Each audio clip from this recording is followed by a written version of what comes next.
Or we check for updates first. That works too.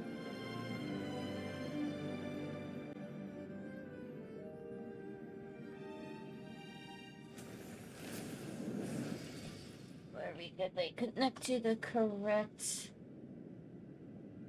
computer. In actuality, you know, connect to the computer to which I am playing on.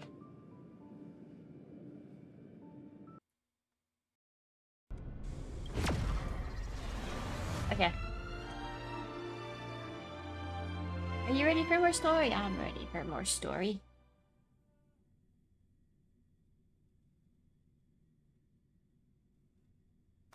And then did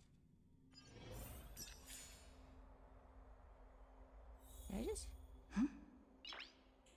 Okay. Nice. Oh, there we go. I won't hear myself.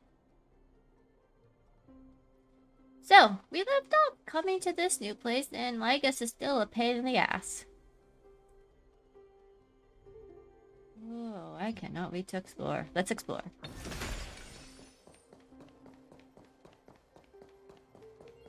Look, the fire projects the face from her memories.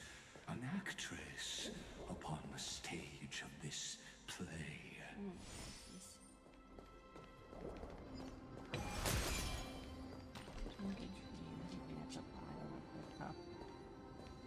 Hey, puppy.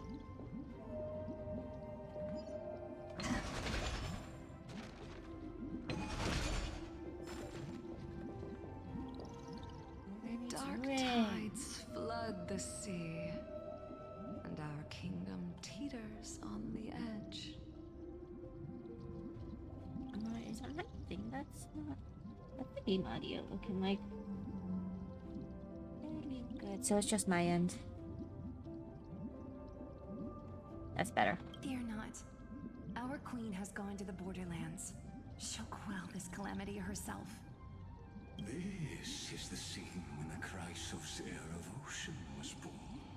She was once of a Titan kin race named Sea Sirens. Dude, I cannot wait until I can kick your ass into the next century. At that time, Kozlana had suppressed the Black Tide's rise, but he was unable to remove Iron Tomb from its roots. The Black Tide still roiled in the depths of the world, and the kingdom of Sea Sirens was the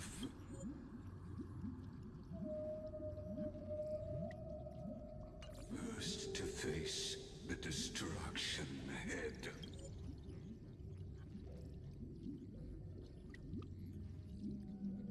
On. It's my earphones. Listen, I heard Electra's voice. She's calling to us.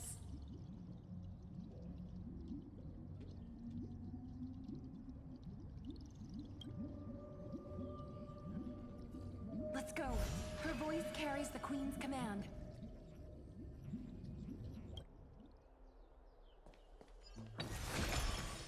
To keep the Black Tide from threatening the ocean, the queen gave her all, body and soul. Born of the queen's chalice, she bore the deepest blessings and inherited supreme divine power.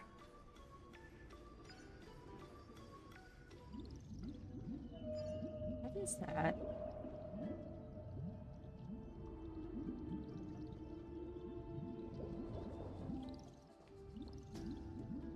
My sisters, you're finally here. Of course, Electra. Your beautiful melody drew us here. Her true name is Electra. This is a reflection of her former self, clinging to the past with aching defiance. The Queen summons us. She must be near exhaustion. The Black Tide will soon enter our borders. what do we do? Will our seas fall to darkness and terror as well? Don't worry. We shall lift the chalice in her stead to catch the black tide, and stand together to safeguard our realm and its people.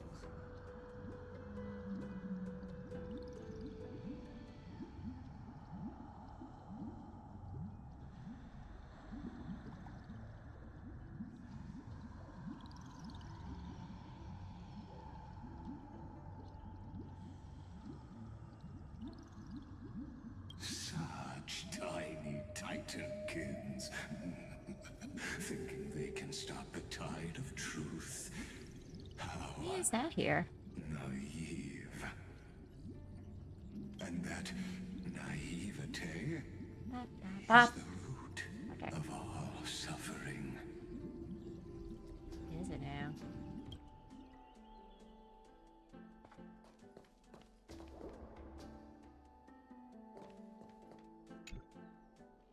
An utterly unremarkable silver corn lies on the roadside, but the moment you pick it up, its strange texture tells you it never truly touched the ground. Instead, it hovers just above the surface like magnetic levitation. I smell treasure. Upon closer inspection, you notice indentations where a chest once rested. Now it's gone without trace.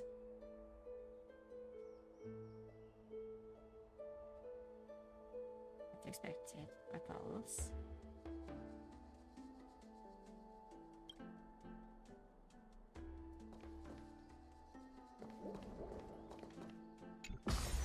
Another. Oh, going down. The Queen's Yeah. palace lies just ahead. Even her once graceful form is now tainted and drowned in dirty mire. You love the life of the land birth.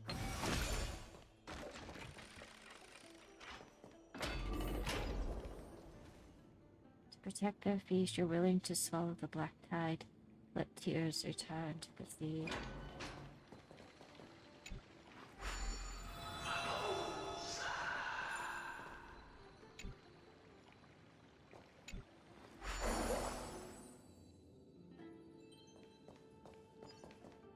Hey, you're a treasure chest.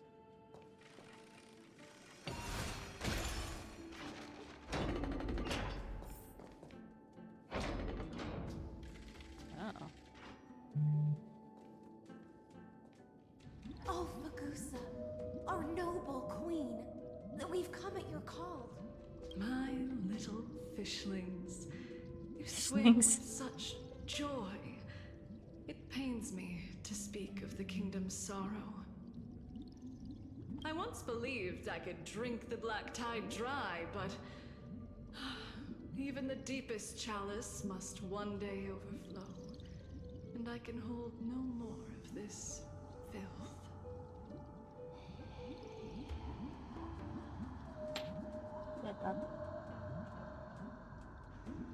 Mother, worry not.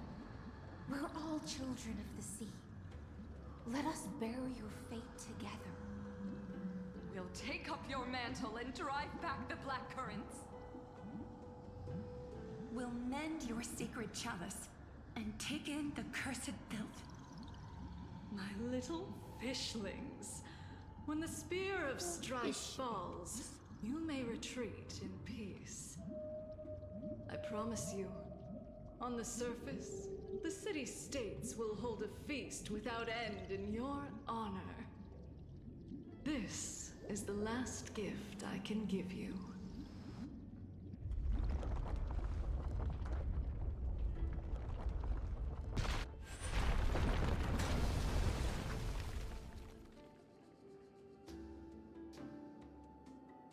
Fagusa sank into the abyss. With the chalice shattered, their intoxication spilled into the black tide, birthing the first madness in Amphoreus. Sea sirens followed one after another, hunting for the Titan's fragments, until their flesh decayed and their bones crumbled, all for the promised final feast.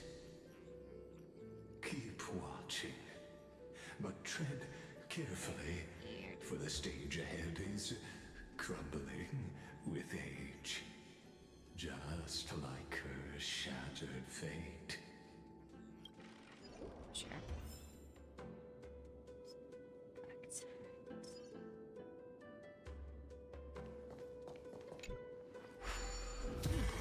See something.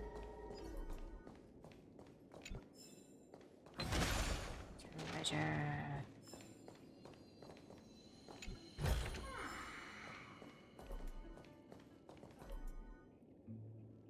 Looks like there's a bunch of ways to go right now.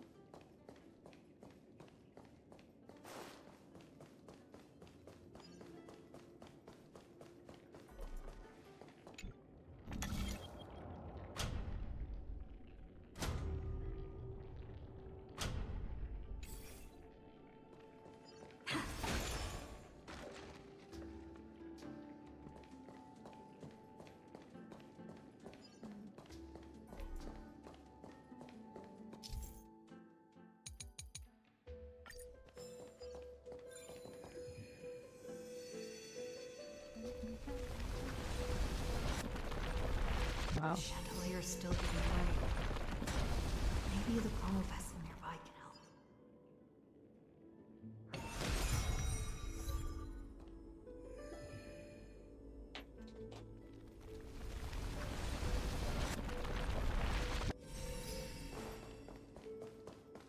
Your wisdom far surpasses even the bounds of reason's model. Oh, I see.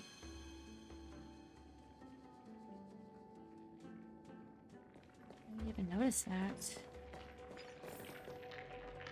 Lines of destruction are spreading. Really? Yo.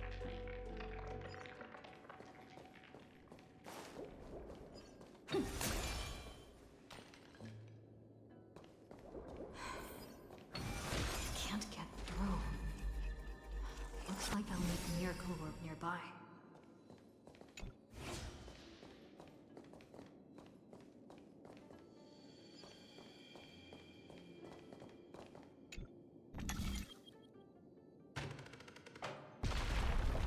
The ending was written long ago.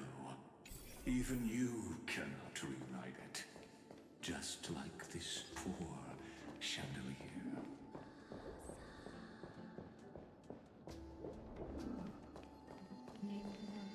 Against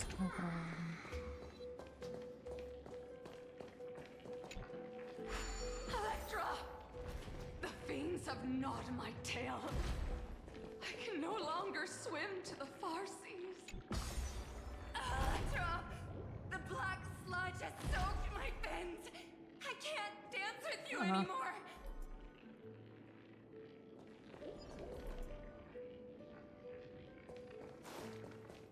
See if this looks goes real quick.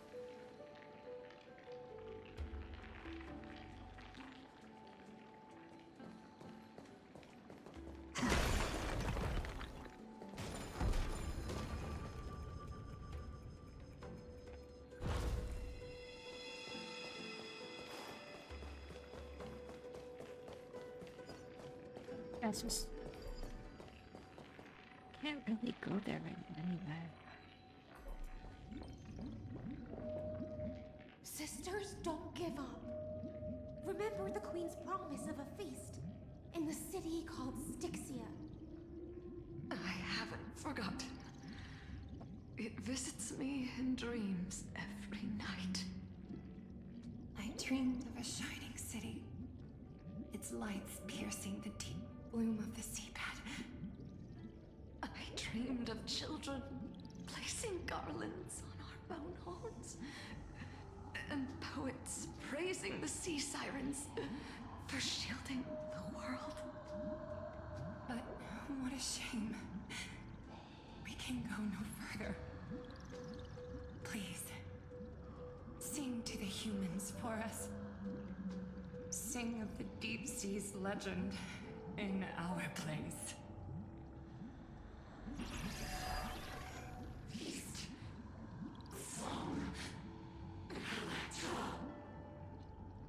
Yikes.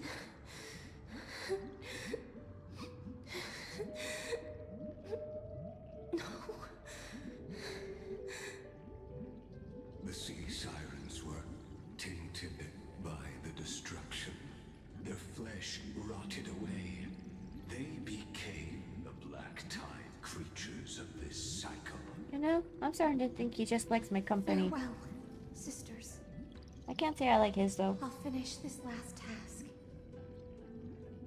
Then return to prepare your feast. And so, only one sea siren remained among the sea floor. High seamans, swimming alone through the seas, burying her kin, and searching for the fragments of the chalice of plenty. Though most of that journey was in vain, why not use the power of time to leap ahead toward the journey's end? To reach the spirit basin, I'll need to call upon the power of the Chrono Vessel.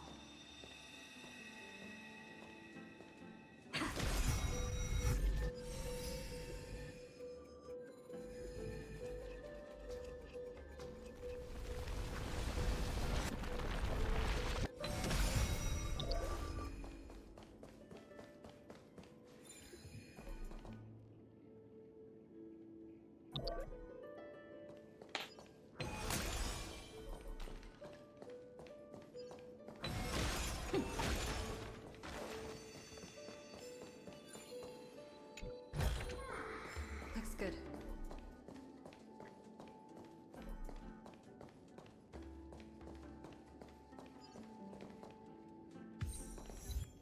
Hot potato. What does that mean? What did I do? Hello? Hot potato? Use our like license and the tissue will be the battle. And then mentions the best medics when allies are inflicted with black type people remove the state before negative trigger. Okay. Unyielding sacrifice made down. Dawn bring us good news, and saying goes. Dawn's the child of night. For no adventurous journey. I didn't collect these. Ground, okay. I place divine hope within flames. City you cannot destroy. Colossus as witness, salvage your tongues. Yeah, I did that. Marco of Richard Gust, okay. Marco of Alloy, Marco of Intellect, 7 arrows of Cycrane, the red flower and 6 green. Okay. This one. Open treasures 110 times enveloped. Did I really just do that? City's resident Historia. Hot potato.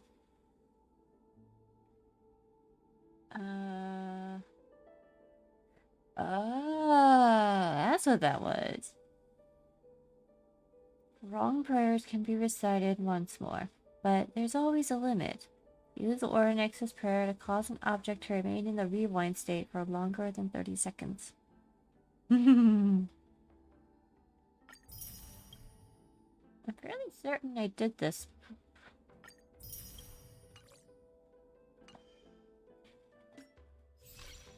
Also claim.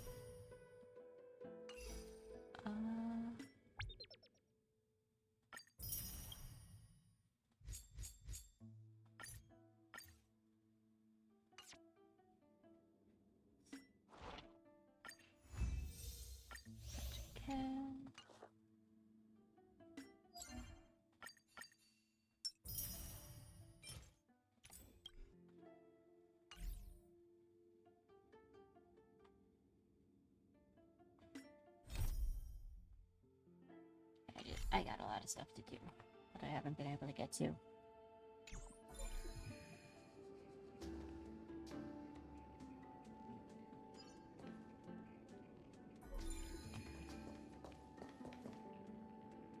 Which way am I going?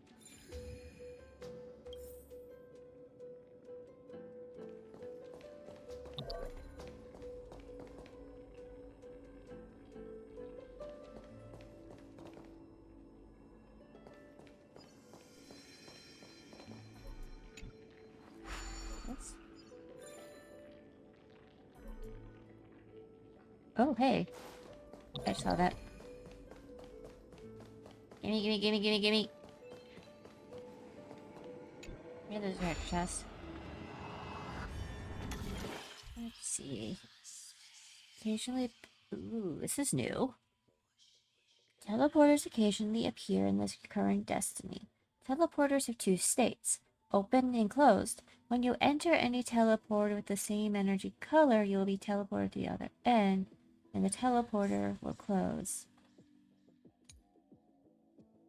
There are special buttons on the map. Stepping on them will reset the teleporters. Stepping on them will reset a set of teleporters on the same energy color. The buttons will not appear while the teleporters are active. Okay, I got a lot more to think about now, huh? Alright. What's this?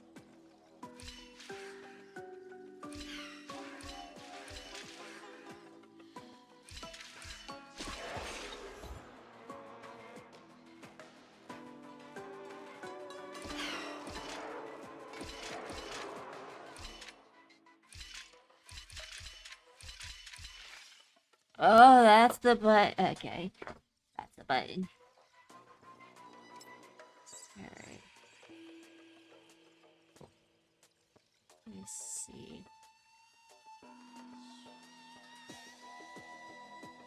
Oh, I want my other self to go here. So... fall.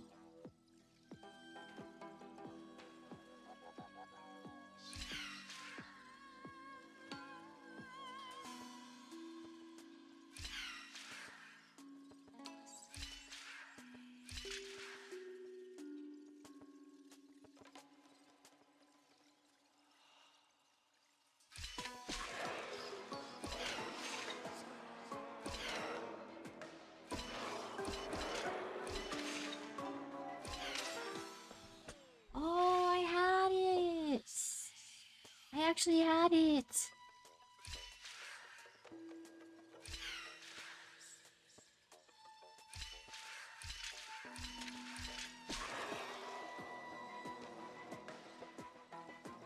Oh, I didn't have it that time.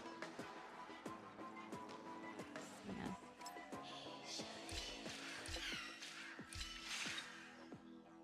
That was a mistake.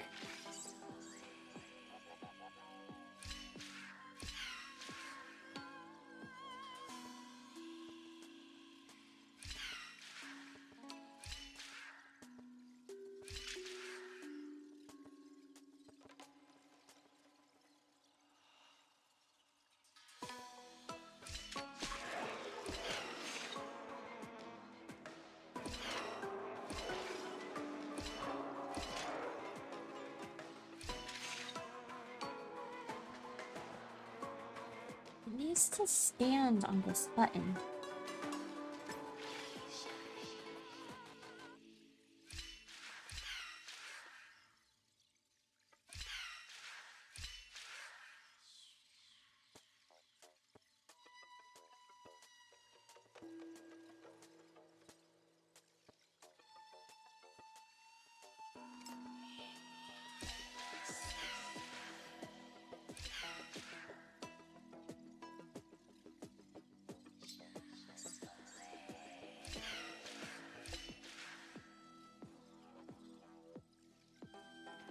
Oh, it does have to be this way.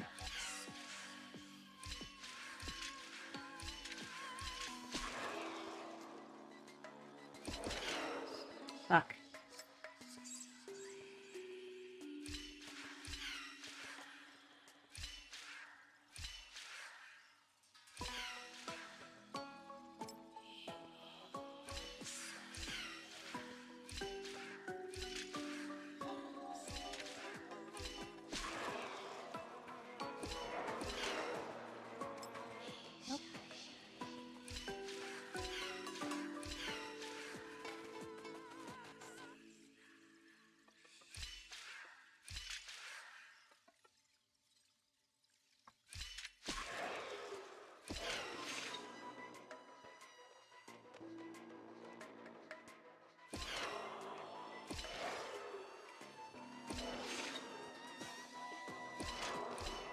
I did it.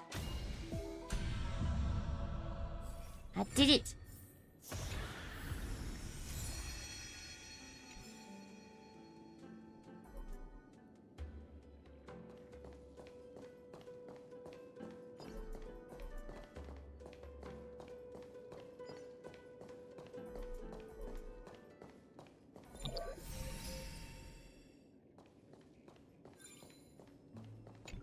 Investigate.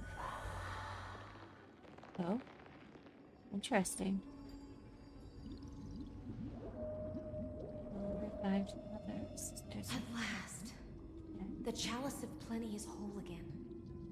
The Lance of Fury emerges from the River of Souls, and the gods reclaim their duty to hold back the Black Tide.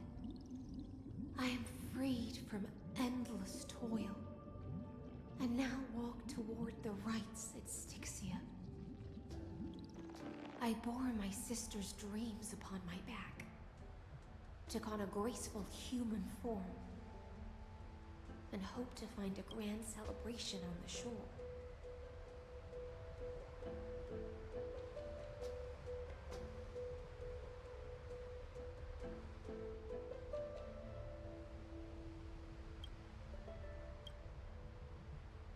My fins became legs. My scales became skin. And the sea foam on my body became a shimmering gown. But when I stepped onto land, there were no festivals with honey brew, nor poets plucking harps. Only silent death, drifting gently along the River of Souls.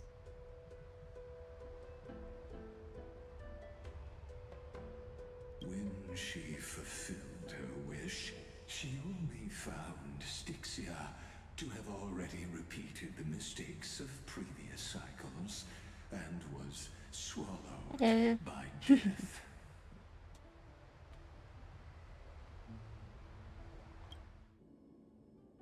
Hopes and promises are nothing but the foam of dreams. I am a sea siren, a vessel born to contain the tides. Now that my task is done, and the promise is broken,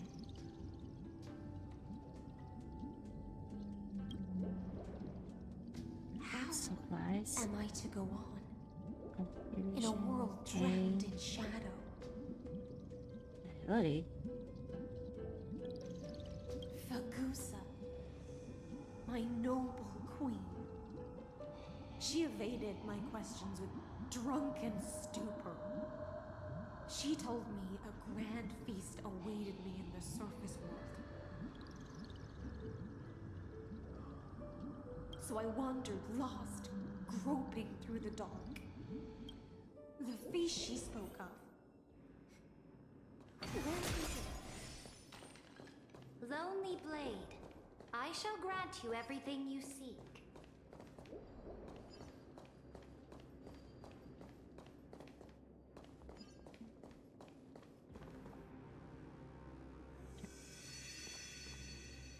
Interesting.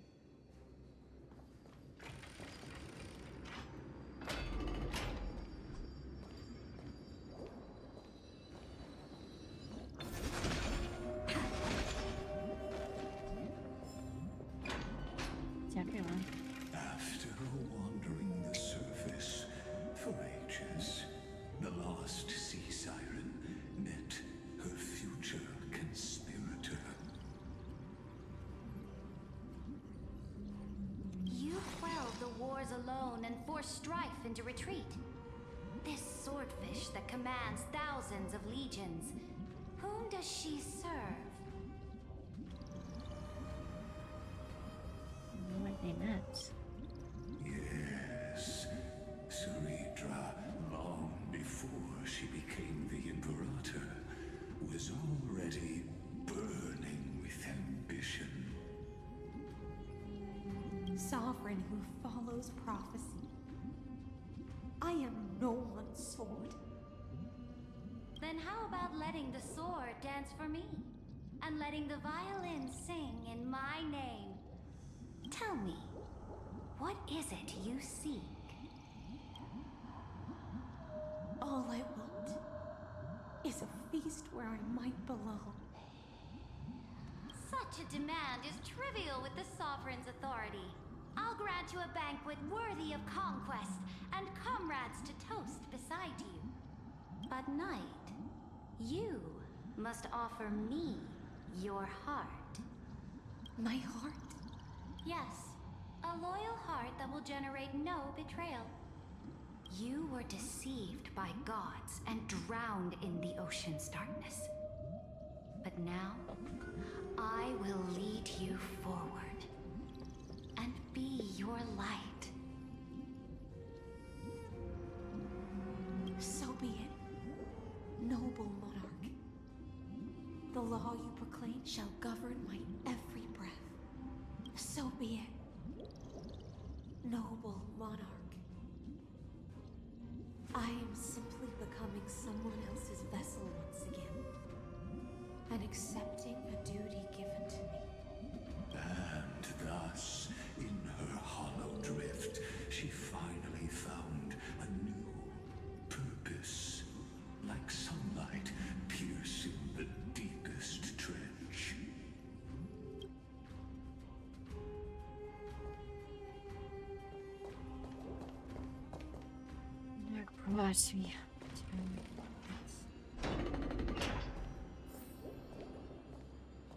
Wow.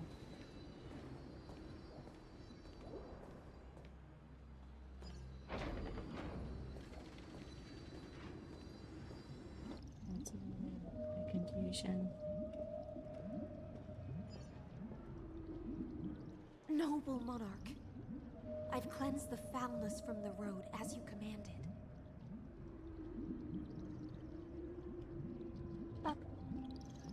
My blade, you've helped me ascend and take the crown. Ask, and you shall have your reward. What I desire is the same as before. Your promise. Look, I've prepared you a grand banquet. The finest honey brew and tributes await. Fish are drawn to light by nature, for the deep sea knows only gloom. Now I found a flame. It may scald and burn, but it's the only light. Come, let us join the feast. Perhaps the path forward lies hidden among the revelry.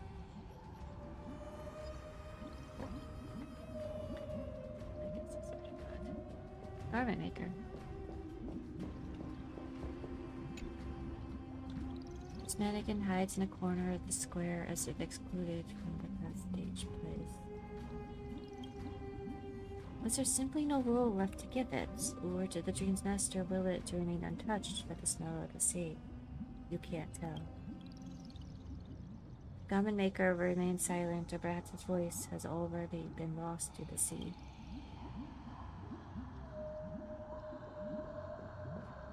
I haven't found any nymphs yet.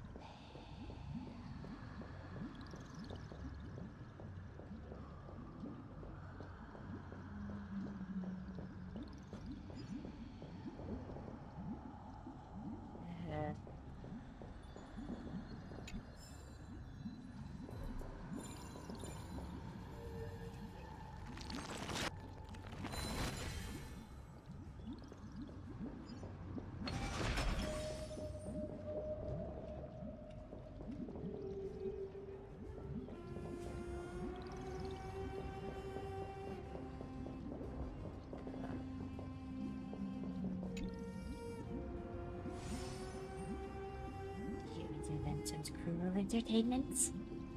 What are you talking about? Ma, take a look at me. Big, round, and purple me. Looks just like a grape, right? Picture it. Countless humble little Bartholomew squashed beneath your feet. At least bursting in despair with unspeakable goo spewing forth. The horror, the cruelty. Do you people even take that as entertainment? Yes, you are. Yeah. stomping on brown juicy purple things. Why no one ever tried stomping on old Barthols? I'm basically walking grape here.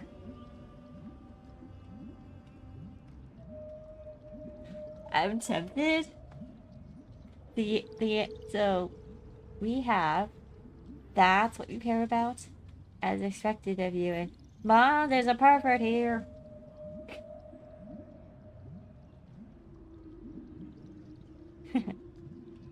I'm gonna say that's all we care about.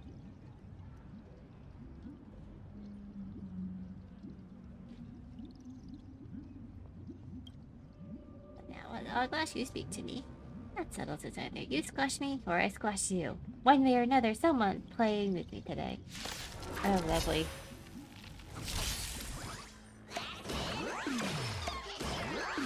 I choose you. Hello. Existence is of no consequence.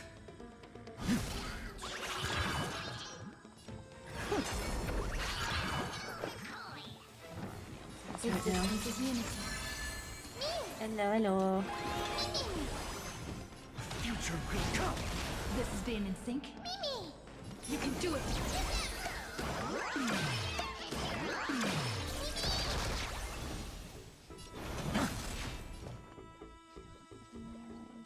Open sesame. Some value, I suppose. Bonk.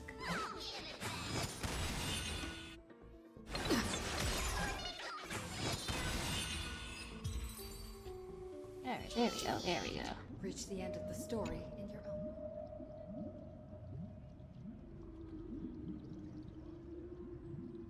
Seems your belly won't use any goo.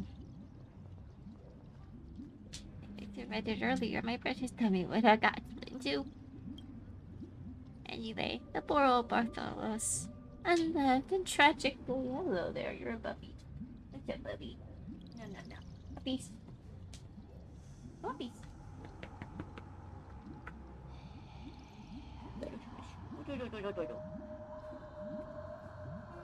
Alright, I was letting the remaster thieving Kefali and Thanatos would have to show me some respect. People always say the greatest hides in plain sight, but being too untouchable makes you feel lonely sometimes, you know? Hey, gray hair, you look familiar. Next time you're bored, come hang out with me. Let old Bartholios experience a little... about being a grandparent. Silly jokes aren't your thing. Feel free to erase that one from your memory. Not all grapes make good wine.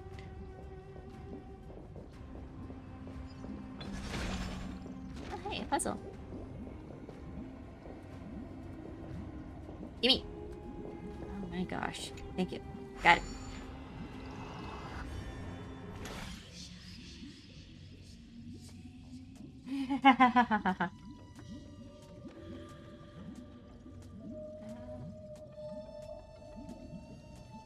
So, portal right in front of me. How do I do this one?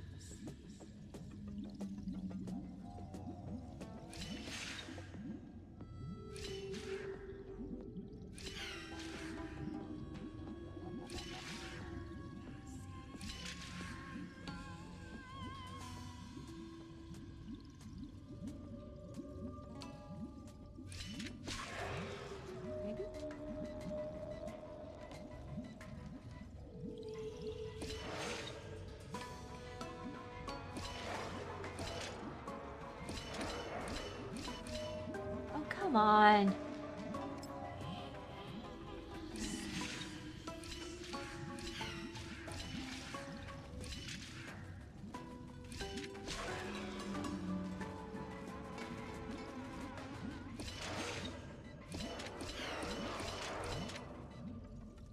Wait, I think hang on.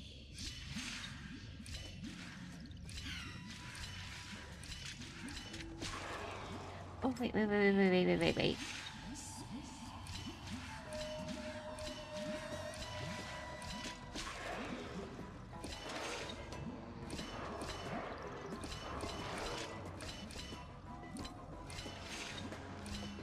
Haha! That was actually easier than I thought it was.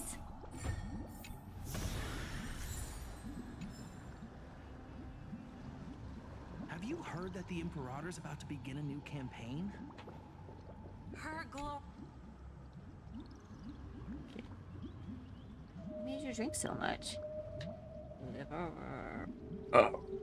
My lady, you must listen to my troubles. There are no concentration or flavor labels on these unaverted drinks. It's all down to luck. Women's are preferences. That nasty bunch forced ones they didn't like into my mouth. Do I look like a barrel or a water pipe? Ew. And you simply keep your mouth closed.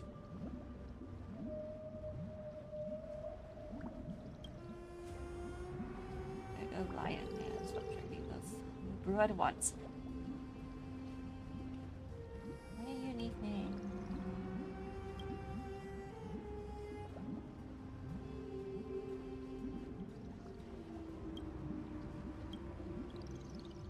That's interesting.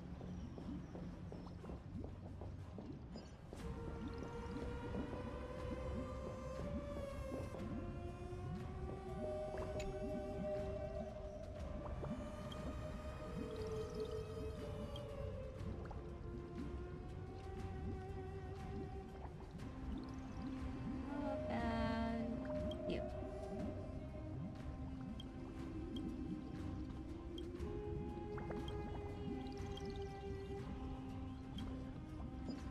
And I'm gonna go away from that thing.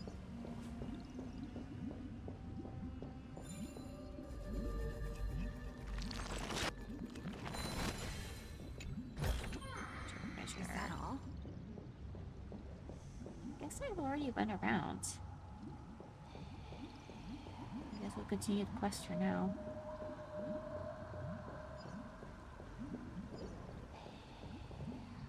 My faithful subjects, tonight's feast is not just for the past. It's a toast to the future! Born from our golden blood is an unstoppable colossus. Our iron beast to trample the universe! Great monarch. I've heard the universe teems with great threats. Can we truly remain invincible? Fear not. Before the troops of the destruction, such rabble is no more than cosmic dust. Surely there's a planet draped in oceans out there in the stars. Once I claim it, it shall be yours to rule. And to the rest, your triumphs will not go unrewarded. I promise you a new age, free of fear.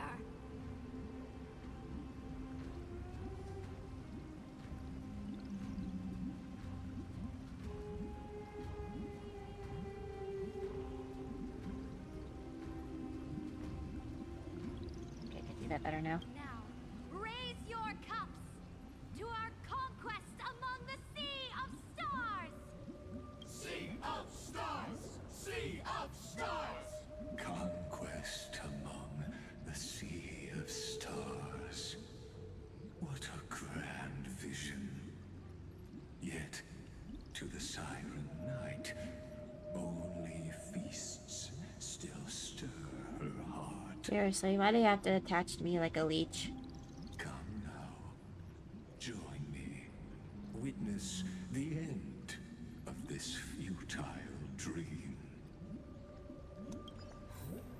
Where's the way out of this illusion? Come quick! Let's celebrate together. I've saved the finest brew. Come taste it with me.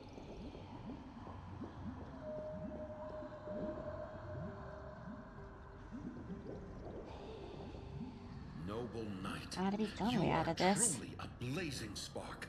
It is my honor to share this banquet with you. Noble knight, you have earned victory with your blade. And you have every reason to revel in this moment of triumph. Let me pour you a glass of honey brew. Noble knight, With the sovereign now enthroned, this triumph is yours as much as hers. Hi, Let me puppy. raise a toast to you. Noble knight, your strength is boundless. Lead us to conquer the Ang ganda Marauders, mo. and let us toast to that Ah, vow! ah. Yep. Right. Eep.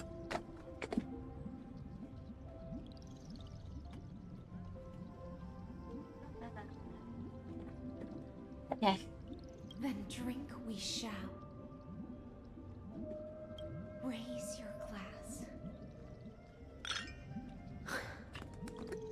In the deep sea, I never knew what fire was. But when I set foot on land, the first light that I saw was the flames of war, lit with golden blood. It scorched my fins, made me feel pain, and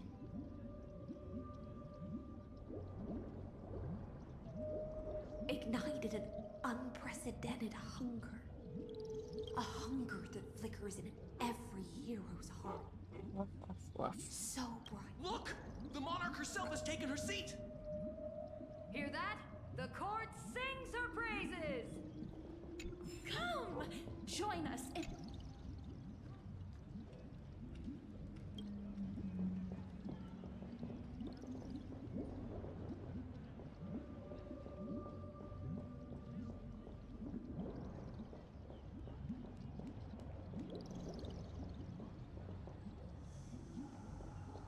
Right, get this. Heck yeah. Is that all? One eye of hers sees glory, the other sees corpses. And yet, she cherishes the name of glory more than fear and death. As they say, the coward died 1,000 times before his end. But the brave face death but once, which gods stand witness. On the eve of war, we sang our hymns and set our sights to sail beyond the stars. The legions will climb aboard the beast, riding it like currents across the cosmos. I wonder if this was the original Planets timeline. after planets flew the flags of her crown. Realm after realm was ignited by her flames of war. As the final resistance fell silent, a vast empire rose from among the stars. That's how the story ends. Tell me, visitor, in this dream, did you enjoy the show? It's not the right ending. After all, beneath that still surface lie the bones of countless dead. It's time for me to wake up from this drunken dream.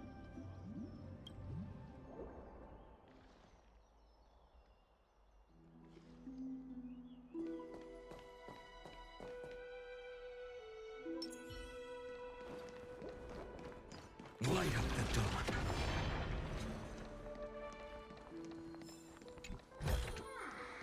Is this also a blessing of the Trailblades?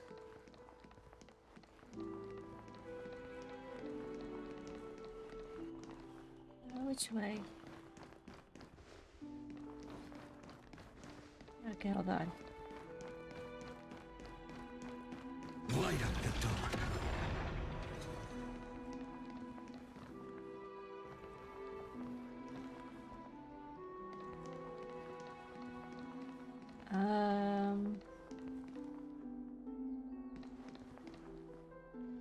I'm supposed to go that way. Oh, there it is. I couldn't find this log for a moment. The Imperator is dead! Treaties. The Imperator is dead!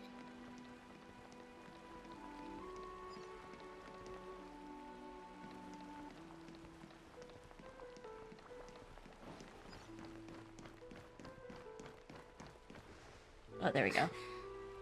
People once cheered for my ascension.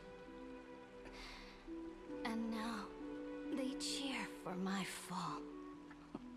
The cosmos. The battlefield that I cannot reach. Before the Sovereign's conquest reached its end, her life and ambition had already been swallowed by the deep sea. This is the true ending. Her grand designs torn apart by the blade. Her regal robes soaked in golden blood. And the one who struck her down? The one who struck her down was her most loyal Gladius. Killed her? I don't need to explain myself. A fish in a pond has no hope against the surge of fate. I wandered the shore, found a flicker of flame, only to snuff it out with my own hand. I don't understand.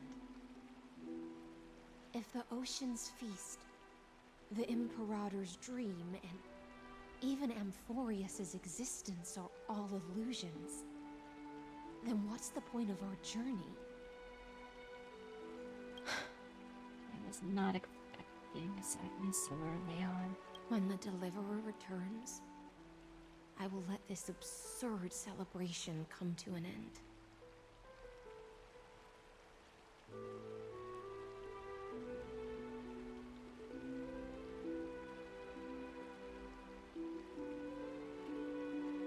But Greyfry, I can't help but wonder.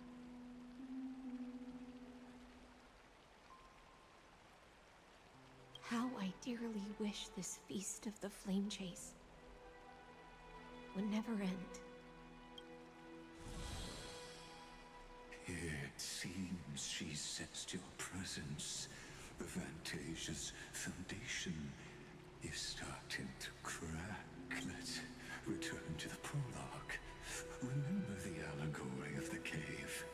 Can the prisoners in the cave learn to see the shadows and echoes for what they are, and stop mistaking them for reality? As you've seen, when she cast off her chains, finally turned to look around, and moved her legs, her reward was nothing but searing pain. The light will blind her, for the fire behind her had never once actually touched her eyes. Her legs will buckle beneath her, for she had never learned to walk forward. And so she fell into infinite confusion and fear, and came to firmly believe that the shadows and echoes were the real world.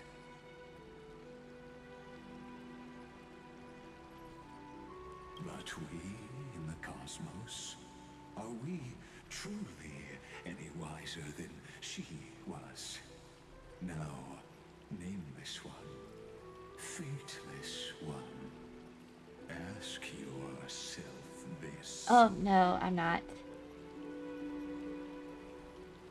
The paths you tread, the eons you worship, everything you I'm just kind of super engrossed at the moment. hands. Could it all be someone else's projected shadow?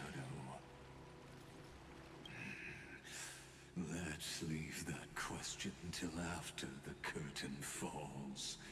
Once you've unearthed every last truth and reached the prison built for me by the demigods, I'll speak with you face to face. That's gonna be... I The Theoros have walked the 30 million histories born by Kozlana.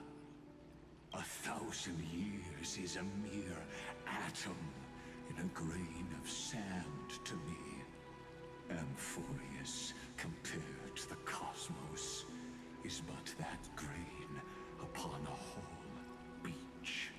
I swore to bring an end to the erudition.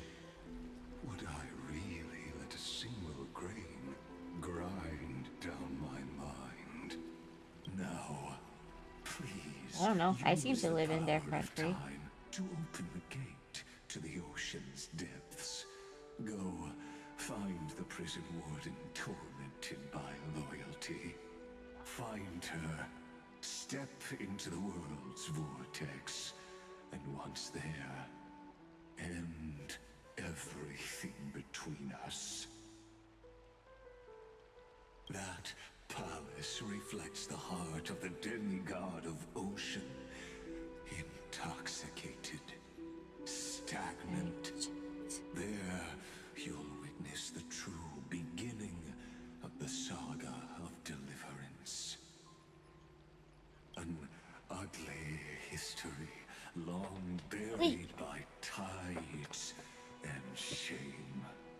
A staircase of apotheosis that the Imperator forged with the golden blood of 500 human sacrifices under the pretense of conquest.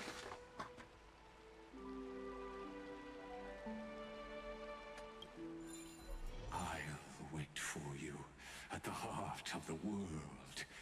But to reach the place, you must find the prison warden, lost in her stupor. Beyond this door lies the path to the vortex of Genesis.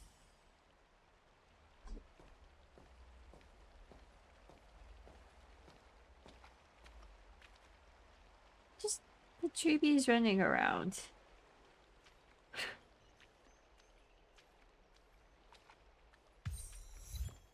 I and your Lambert.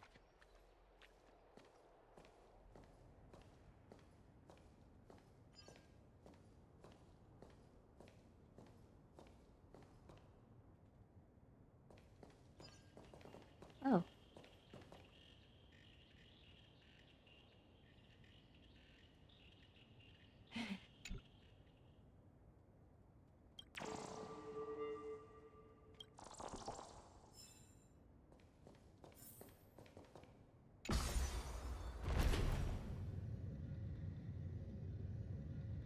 Now, step away from this false banquet.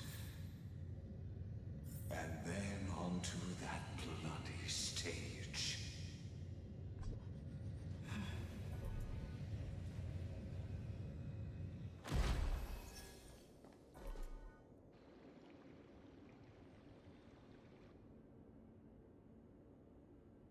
The palace that worshipped the ocean, the sanctuary connected to the vortex, was also once the battlefield of the first flame chase.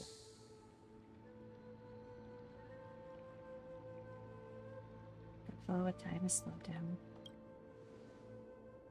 Her exuberant song halted the passage of time in this place, imprisoning my body and shielding my soul from Oh, you have a soul? deterioration. That's news to me.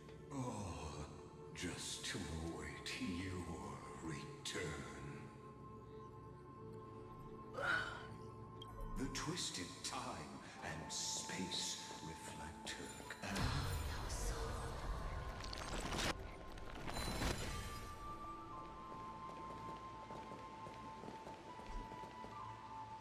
Stay away from Apollonius. This cup of honey brew. What a sweet aroma. Run, Virginia. Dux Hakalithist. We can't give up here.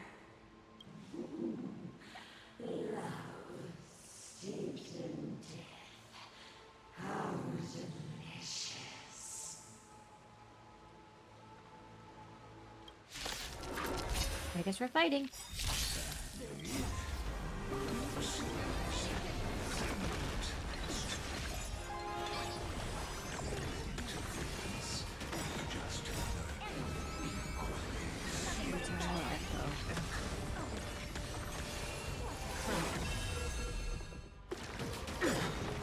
All will be swept away by the wind. I can't let them future me come. I can't let them down. We can do I need to put a healer on the team. Eternal.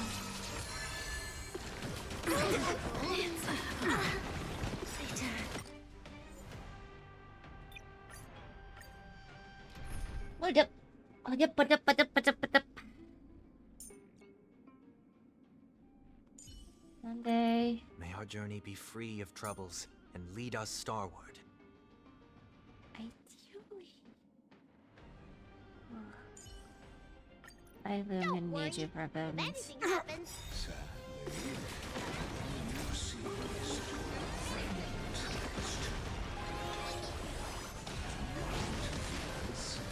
just another futile More helpful. future will come. Fury of innumerable core flames consume me. Tear the sky. That'll get rid of it. Quench the flame's blood.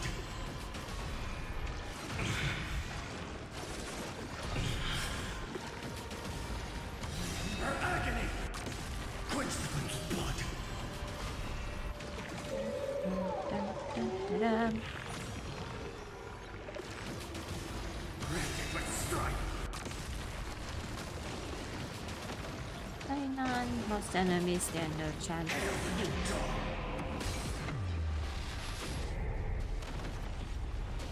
Quench the flame's blood.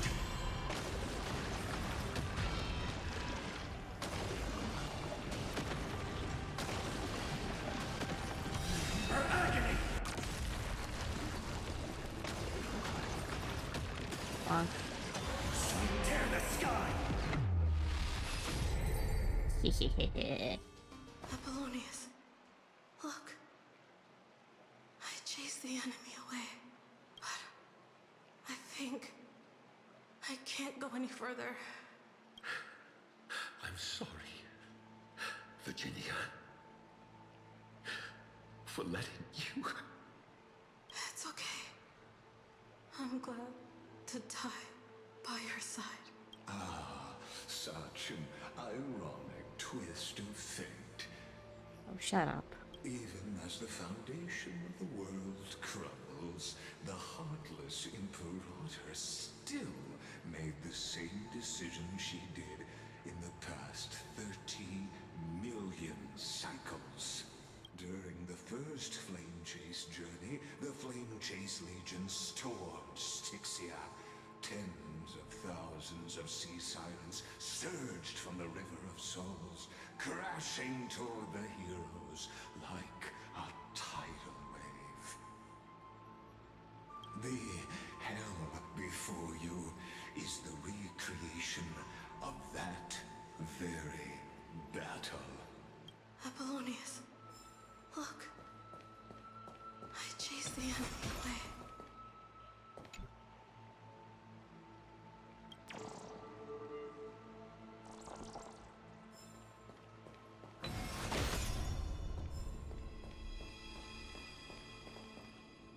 Lygus, again. Past, yet hidden beneath a veil of joyful song.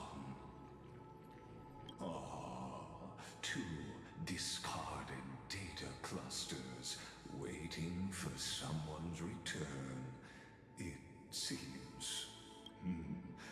Relive the history, then pass through the temple's waters What is and it game come here? to my side. What is it that is... What is it this game? Exactly.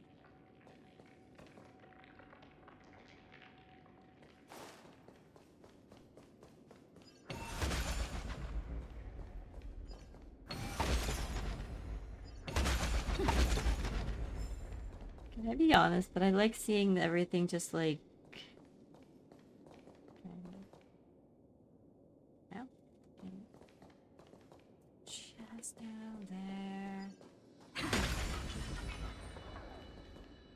I genuinely love how slow everything is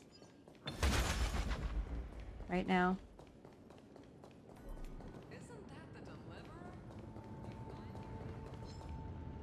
Light up the dark.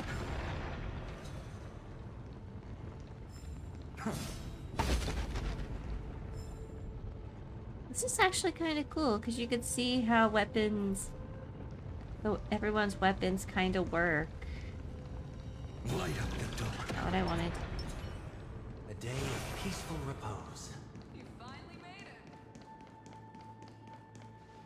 Oh, hello. You are not a fish. I mean, unless you have the gills.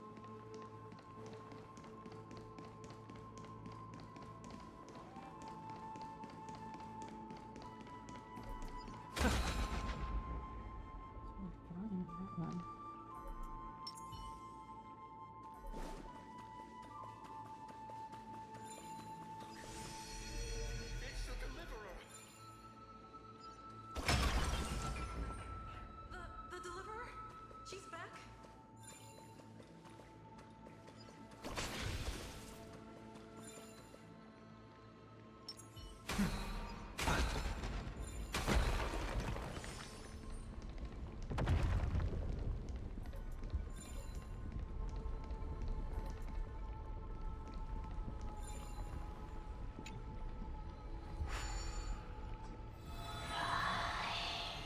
Oh, that is even slow. Damn.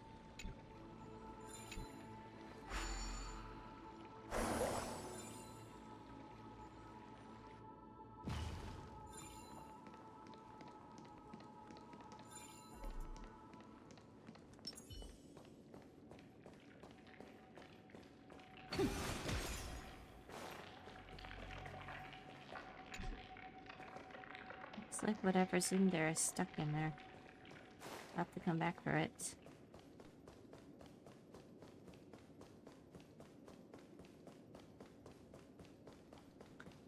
So the fact that we are under the water, in a cavern no less,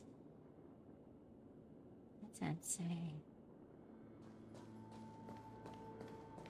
Isn't that the deliverer? You finally made it. What a wretched way to die. The flame chase army, devoured by warbling fish, never saw it coming. Look, the cruel Imperator and her knight commander, the pitiful warden. What a perfectly matched duo of test subjects. Their hands drip with blood, golden blood. Raise the bridge and cross the river of fate. This path of the prisoner is far. Imperator! Imperator! Did you see my gallant deeds, Imperator?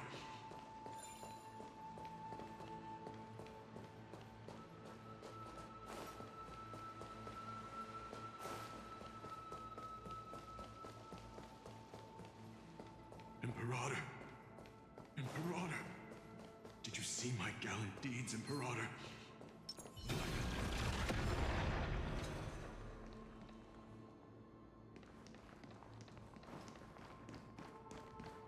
Imperator! Imperator! Did you see my gallant deeds, Imperator? Okay, I see. I figured it out. Imperator! There are countless counterparts across the cosmos. Most of their stories end in tragedy.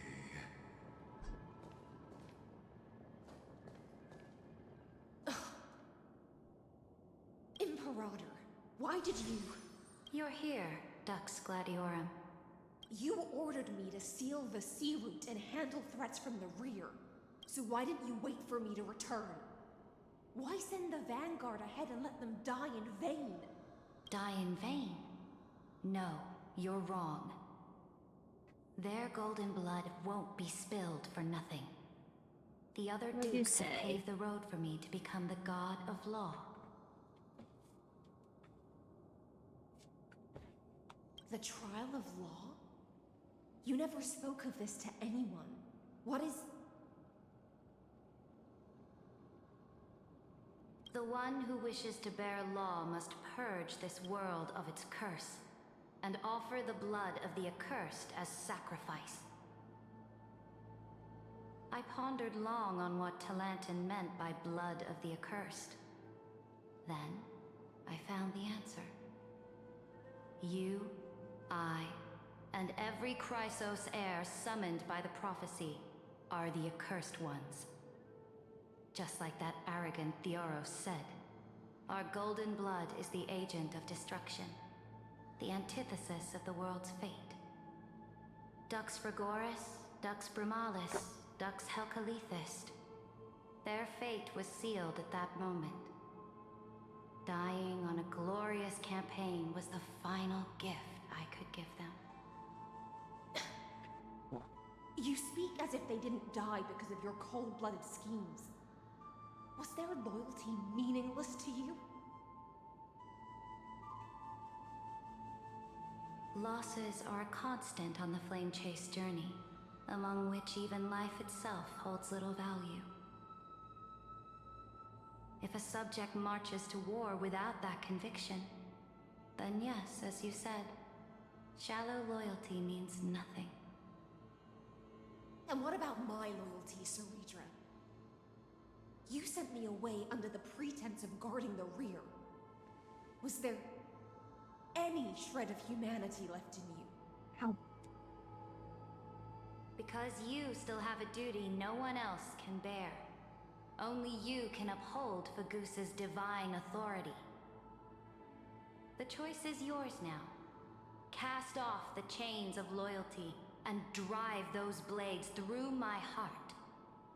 Or stand with me and sever the ocean's last breath. If you no longer share my vision or believe in the new law I seek to weave for Amphoreus, then go on and end me. The Imperator of Amphoreus may be ruthless and cruel, but never a liar. When I say life itself holds little value, know this. I am ready to sacrifice everything for the ambition to conquer the Sea of Stars. Now you've seen it. The brutal Imperator was willing to spill the blood of 500 heroes to complete the trial of law. As for my poor warden, her suffering had only just begun.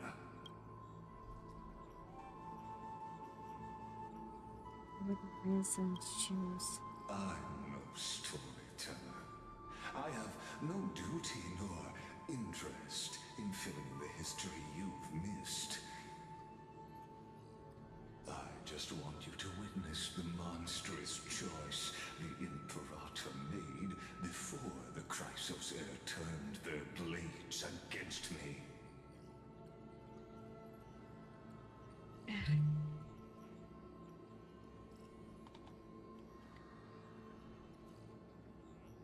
And why are you showing me this? I gave up on using words to solve conflicts 2,000 years ago. But I won't squander a chance, not even a sliver of one. If there's even a crack in the walls of your conviction, then my victory is already assured. Now that the past is settled, let's turn the page and bring time back to the present. And dive deeper still, until we reach the very bottom of the abyss.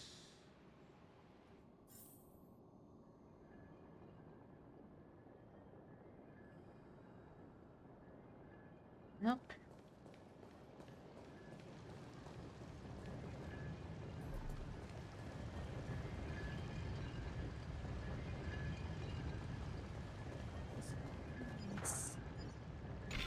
Is the path ahead underwater? I need the Orin Exorb to bring back the chrono vessel from the past.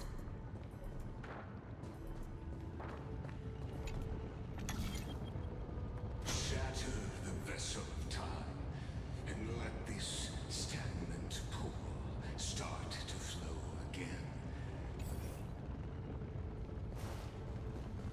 Just like the broken fate of Amphoreus, this hidden gate leads to the vortex.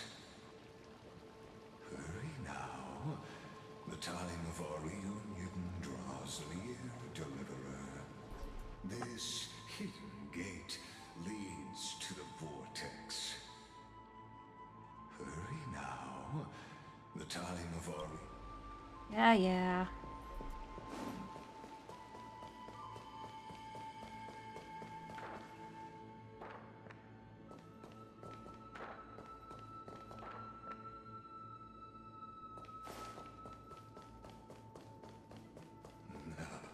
This cruel journey will reach its end at long last.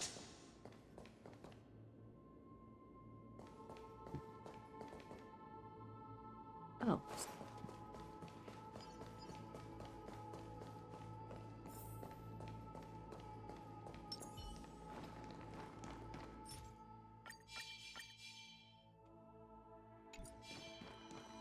Light up the dawn. I've praised it all. Nothing to say.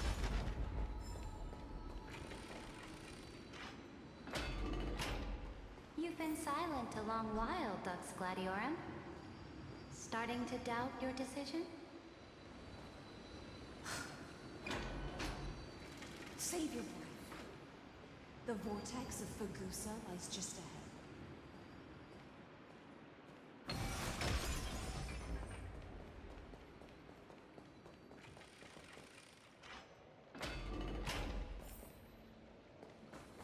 After the trial, there's nothing left between us.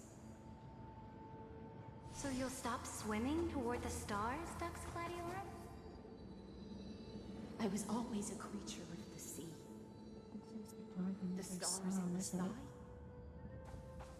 never meant for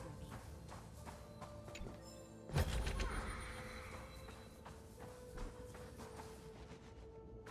Seeker. Look, a gravestone.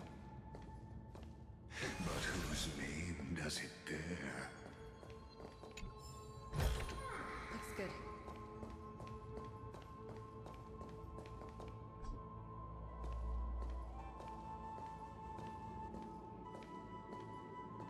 It was here that the prisoner, who thinks herself the prison warden, made her choice.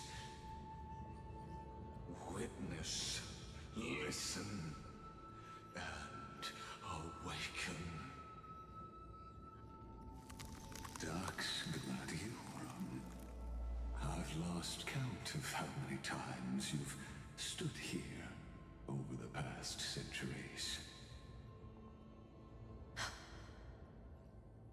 You talk too much for a prisoner like Kurgus. Two geniuses who defy law and all the Chrysos heirs who sacrificed themselves in this cycle, worked together to chip away my strength. But they, you, can never affect my will. And as long as my will remains intact, I am free. Don't get ahead of yourself. I still have ways to chain your divine soul.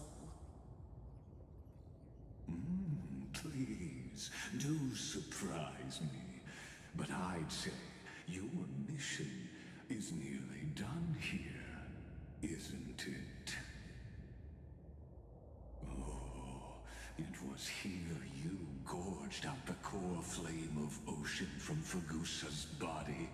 It was here you and that Imperator both completed apotheosis, becoming pillars of Amphoreus. And after that, you drove your blade into her heart. A loyal subject turned regicide. A demigod committing deicide. Or so the history books paint that tragedy. Oh, but if that's the truth, then why, after 1,000 years, are you still here, guarding the Imperator's grave? Still bound by loyalty. Come to think of it, perhaps I'm not the only one imprisoned here. You know, having to share a room with him for the past 1,000 years. Your calm does stir the rage in me. As if the one paying the price here isn't you, but us. The ones who lost everything.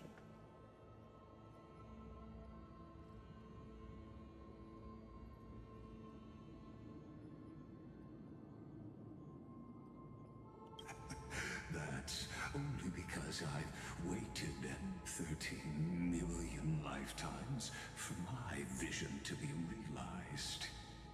Countless millennia. Loneliness never once showed me its fatal side. In fact, for a prisoner of the cave, it's more like an old friend. One that helps me think. But you're different, Dux Gladiorum. Loneliness has crept from the silent depths, sinking its claws into your mind. Bit by bit, it's Is it bad that every time Lygus is talking, my brain just kind of turns off for a bit? Oh, what a shame that would be. You're right, Lygus. Loyalty, curse, the fall of my kin, and this endless waiting. These shackles are too heavy for a fish that cannot perceive any light.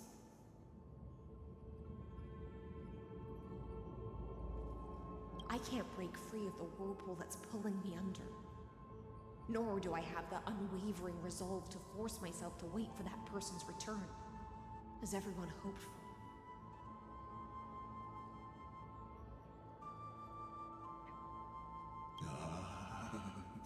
Deliverer from beyond the sky, my executioner. How much longer until she arrives here?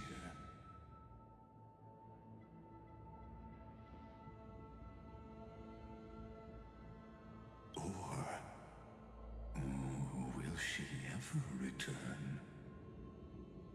I don't know. And I doubt anyone does.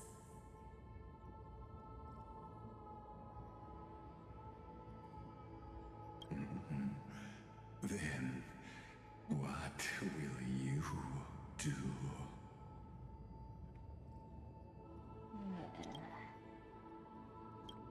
What will she do?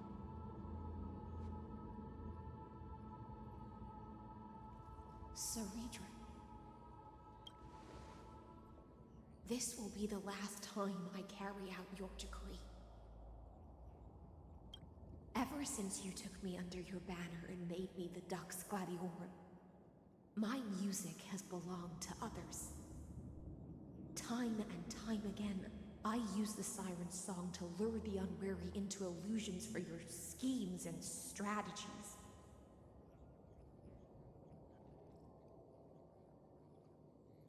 Okay. Now, let the Siren Electra sing for herself. Let me step into an endless dream of my own making. Excellent. Oh, great ocean. I offer you the rest of my clarity and my freedom, in exchange for the strength to stand against the nihility and honor the sacrifices of the fallen heroes.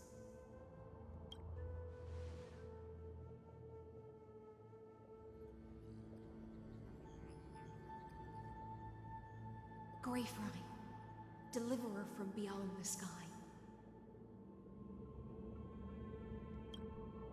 When you ride the current of time and find your way here, you'll hear my solo.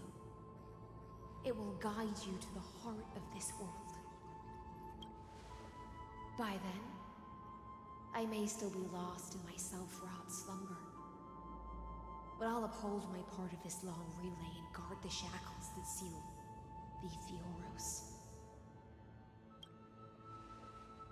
Do you still remember? To awaken someone from a siren's voice, you'll need... Yeah.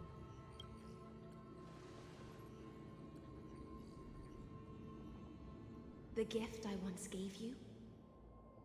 May you still have it when the time comes.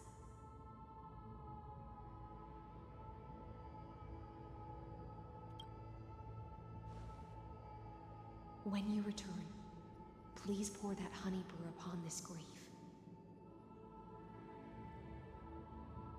It holds the story of all our struggles and sacrifices.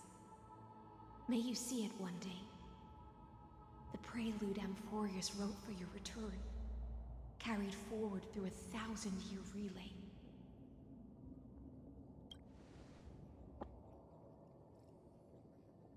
When your mourning ends, I'll likely wake from my dream as well. Then, follow the trail of echoes and find me.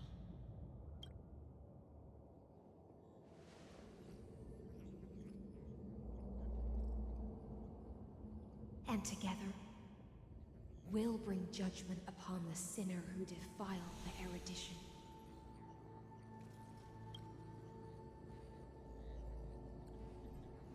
At long last, 33,550,336 cycle, 4,091 years later. That's a lot of years. Is ready to fall. The shadows within the cave gave everything. Yet all they did was mimic life outside its walls. A futile effort steeped in sorrow.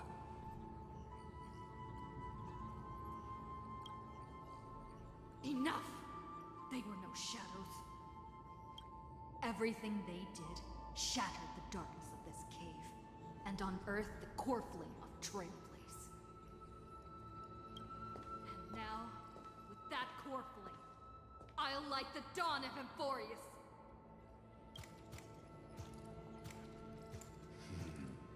Do you still choose the will of the paths as your answer in the end? I do not agree with that answer, but I respect your tribute to them. Allow me to take back my earlier words. As an apology, and in the name of Theoros, who saw all destinies. Alright, I'm gonna be right back. Let me join you in mourning. Let us bid farewell to the heroes who sleep here.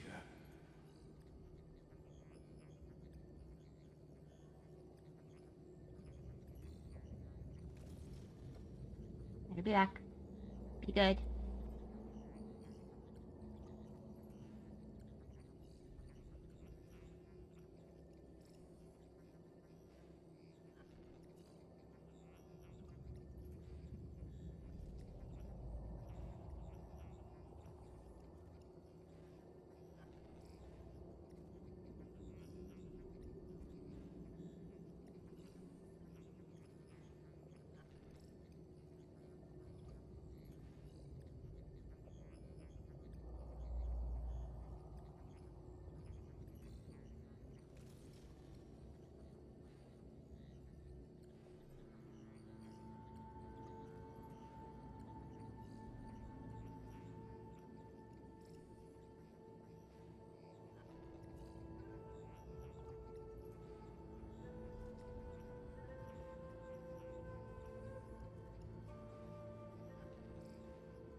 Alright,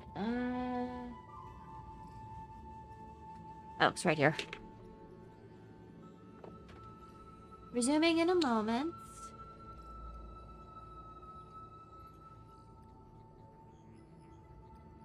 I just need to apply a band-aid to my toe because I didn't realize I was bleeding.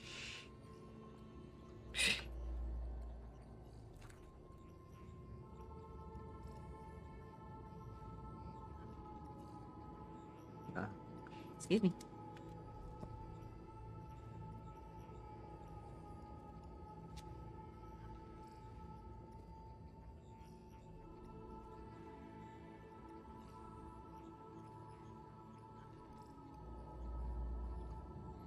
Okay. That.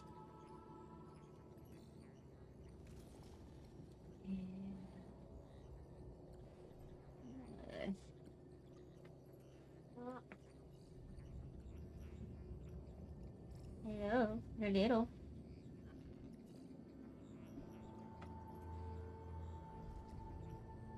What you doing, kitty cat?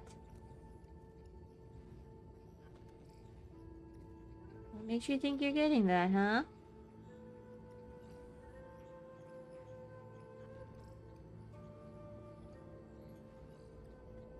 Okay.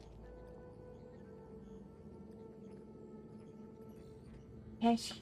Bandaged up. And, looks like we're actually gonna go into an ad break. So...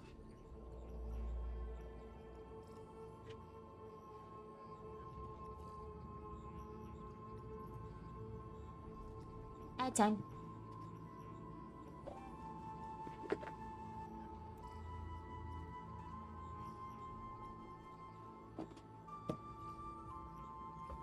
Hello, you're small and fluffy. Do I have any, by the way?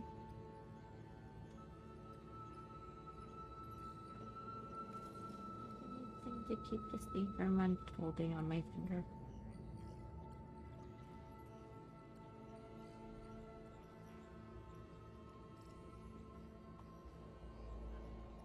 This should be fine. And then let us face each other and decide whose flame will rise with this new dawn.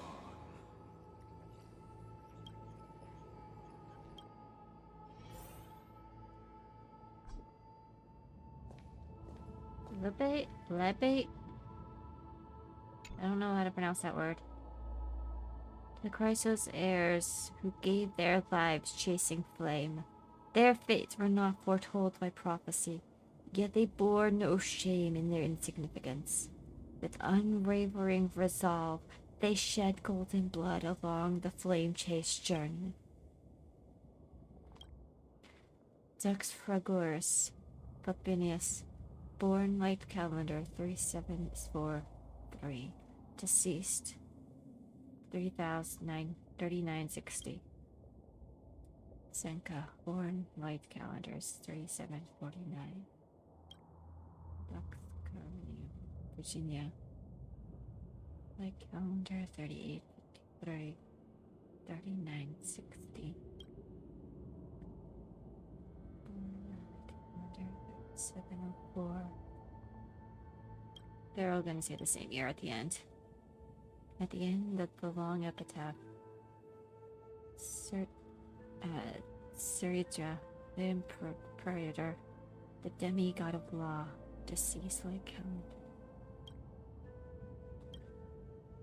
You pour the honey brew onto the gravestone, amber liquid seeping into the crevices of the inscriptions, while the heroes are drinking deep of the spilled To truths. Virginia, Apollonius, Seneca, Labienus, and Suritra. Suritra.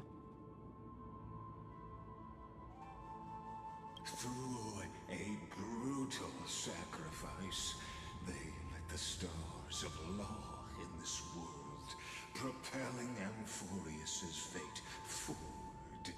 In the shimmering mirage of illusion, they entrusted their dreams to ride among the stars. Oopsie. To the hill yet to come.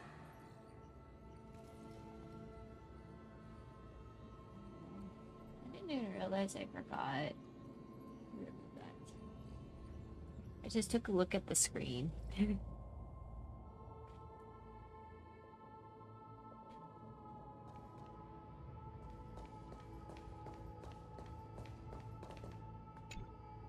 Demigods, to the Chrysos heirs who gave their lives for a new world, their fates as foretold by prophecy are to be born whenever the world needs them. Irrespective of how time and space may shift, all to fulfill their duty and answer their calling. Terravax, the demigod of Earth, approximately 2,000 years before the light calendar system. Aglaya, the demigod of romance, born the light calendar 3860, deceased 4029. Demigod of death, unknown birth but year 4123. Demius, Magnus, strife. Trubios, the demigod of passage, the last piece of her deceased to 4295. Cyphra, the demigod of trickery. And Anaragus, reason. Cynthia, sky. At the end, the epitaph line left unfinished. Demigod of ocean. Born light calendar 3860. You tip the chalice once more, the honey brew bathing fell like golden blood upon the demigod, forging destiny through a purifying flow. To Aglaya, Trebios, Midimos, Castris, Anaxagoras, Cyphera, Hyacinth. In a relay spanning 1,000 years, they stood against enemies far beyond their strength and won a bitter victory through what seemed like futile resistance.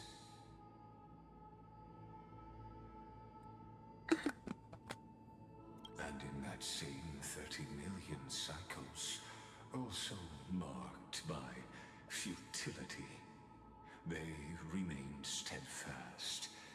fulfilling their duty to the experiment, unchanging, unwavering. Let this be the end of mourning the fallen. At last, allow me one final toast to the lost prison warden, a prisoner bound by loyalty. That voice. Could it be? Bathed in the honeydew of Fagusa, she will awaken from her 1,000-year dream and sing the final song of her mission. Ifacialms. This tombstone of the old world serves as the anchor of the siren's illusion, a sigil Electra used to bind herself. At the same time, it is the very thing I once proclaimed at the start of the show, a microcosm of Amphoreus itself.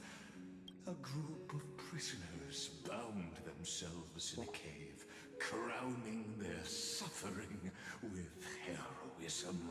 An epic staged with shadows and echoes. Now, destroy it. End the illusion. Theoros will take his leave for now. And when next we meet... Boss fight? Is it gonna be a boss fight? That shall be the moment that decides the fate of Amphoreus and the entire cosmos. Sounds like a boss fight to me. The prison warden's dream is nearly over, and the prisoner will soon be freed to the final execution ground, where I shall be executed, or be the executioner.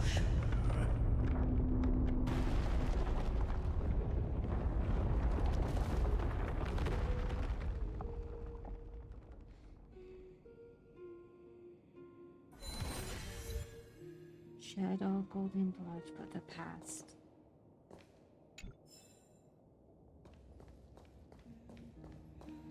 This world and I shall halt here until we meet again.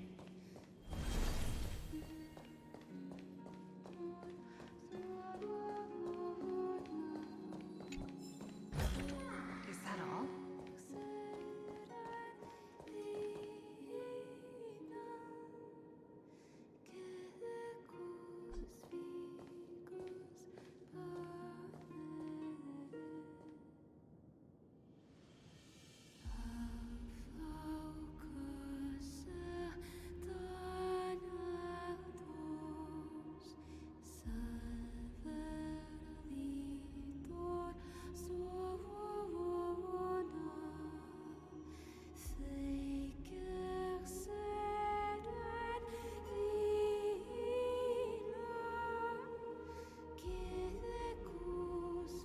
The last demigod. I'm here.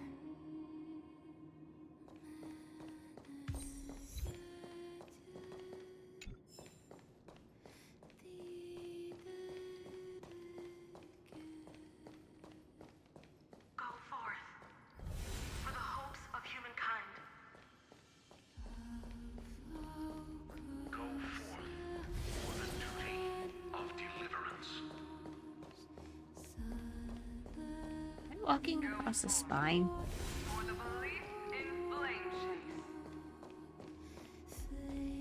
Go forth for the golden blood's glory.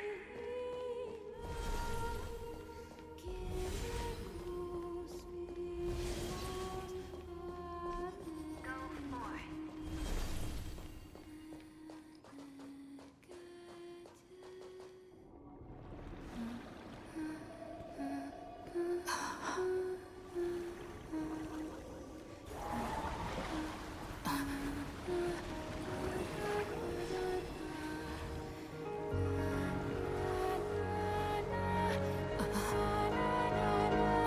Seems like my feast is over. It's now your turn to perform.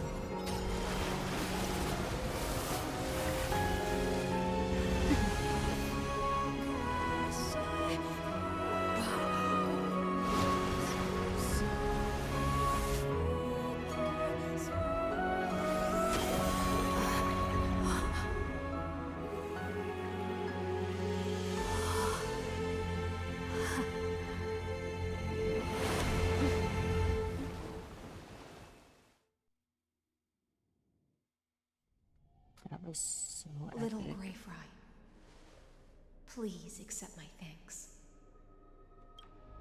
I was the only one left after the world was destroyed, and I maintained this lonesome feast with my songs. I have prayed to that lightless sea for centuries, hoping it would reply to me. Yet the emptiness never answered.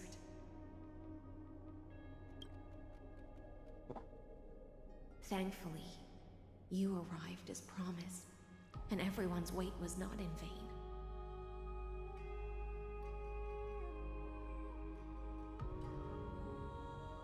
Your song is beautiful, by the way. Thank you, final audience of mine. This is probably the last praise I'll ever hear in my life. Now, you and I will walk towards the end of this world. The heroes have waited for this moment for far too long. Let us use our blades to testify our resolve.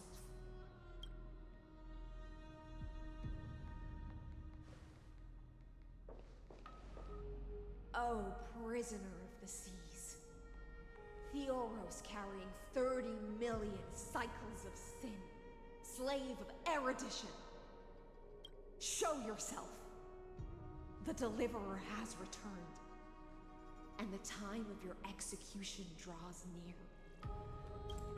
I see an awakened human who has mistakenly taken fallacies as truths and has returned to the cave to try to bring her friends into the sunlight she once bathed in. Alas, prisoners will always be prisoners, blind to the very chains that bind them. As the only other existence with free will in this world, I express regret toward your choice. But I shall retain your right to express yourself. After all, every actor should have I said it last time too. before they bow. Lygus is basically that drama teacher that takes everything too seriously and takes the fun out of the performance.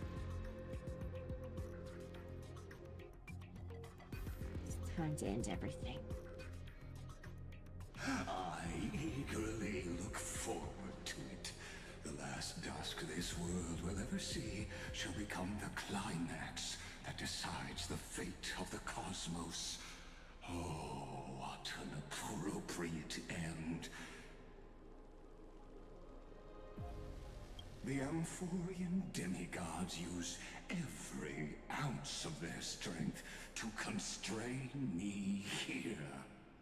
Yet, regrettably, my cognition resides in the exomyth. It is pointless to defeat my avatar, projected into the experiment. My body is the shadow cast on the wall by the fire, and my words are lingering echoes within the cave. How can a character in the play fight against the audience? Kaslana failed. The demigods' sacrifices were pointless. As for the two geniuses you placed such high hopes on, I ask of you, where are they now? beyond the sky, I think. Like calendar 3960 after the Emperor was assassinated. Confusion and epiphany always go hand in hand. That's particularly true for geniuses. You must be very confused about why you could not gain a straightforward victory in a world constructed by an ordinary Intellitron. An ordinary Intellitron? Cut the pretense, Senior Society member. We've torn off your meticulous mask and figured out Amphoreus' true form. It's part of the primordial prototype machine, the first scepter ever created. In other words, a detached part of Noos's divine corpus. That's why it has the potential to destroy erudition. As for who would be able to control the Eonic system to rewrite knowledge, only one person has ever managed such a feat. You better have an explanation for the Society. We want an actual answer, not another prolonged metaphor to cover up the truth. Why are you the one doing this? Answer me. Which genius number is it, come to think of it? Since things have reached this point, I'll give you two irrational answer, purely as a courtesy to posterity. The answer is obvious, so there's no need to say that name out loud. The cosmos made a mistake in calling me a genius. I do not possess more wisdom than those who came after me. I was just the first to touch upon the universe's border, and the first to define the prime Oh fuck, I heard it talked about him before, right? logic. Amphoreus is a miniature of the cosmos, where all are born prisoners inside the nutshell called the universe. Like the madman who returned to the cave and preached about the daylight to his fellow prisoners. I can't remember the name. It's been a long time. Is that I led my peers down a road that plunges into the abyss. It's actually been a long time. There is no return. I led them into a lightless cage called paths. I created a mechanical guard that even I cannot control. And then they became an unparalleled nightmare through their endless extrapolations and evolutions. They bore the name of erudition, yet they tried to define the known and to seal off all possibilities. There are instances where when they're talking about eons, sometimes it's like, sometimes I get feelings that they're a little bit like creatures with a lot of interesting winds. Some of them are kind of like cats. Its end, I coded my consciousness using 14 algebraic expressions and spread my logic core over 9 bodies, all to finalize my ultimate denial of Noos in the future, and to erase my wrongs with my own hands. As for Lygus, he is only one of these 9 vessels. What an astounding strength of will. As a fellow pathstrider of erudition, I fully understand your obsession with seeking the truth. Therefore, you surely see it. You cannot possibly stand up to me in this algebraic world sharing its origin with Noos. However, I hereby speak for all sentient life forms. We will never allow such a cruel atrocity to occur. You can pile on your metaphors mountain high, but they won't change the act you're committing. The Iron Tomb out there in the cosmos is still a technical beta version, and yet it's already powerful enough to corrupt the life logic of all inorganic worlds. In other words, when the Lord Ravager within Amphoreus becomes the next knowledge singularity, there's no way you wouldn't have grasped the consequences, First Genius, is there?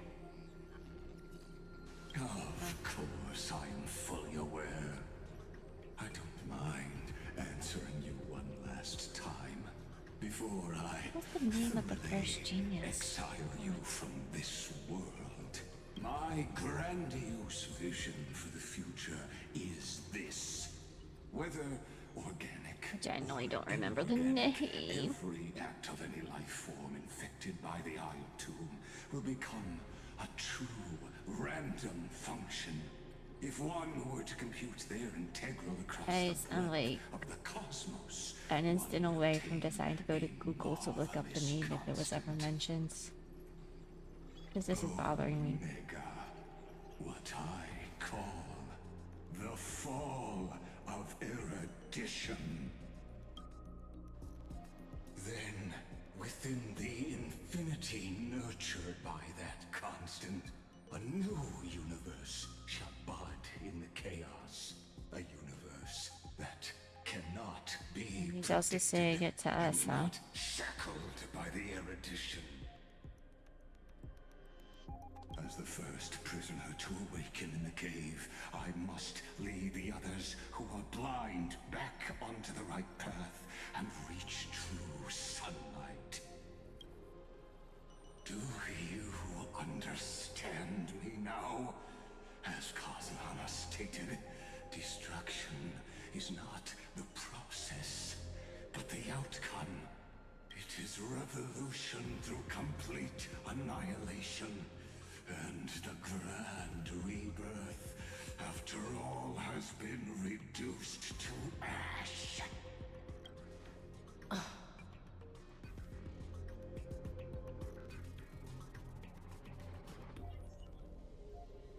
It's not worth finding belief at all.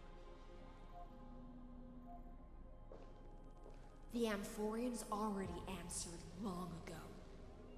Be it as tiny fish destined to be swallowed, or as a giant whale poised for a magnificent descent.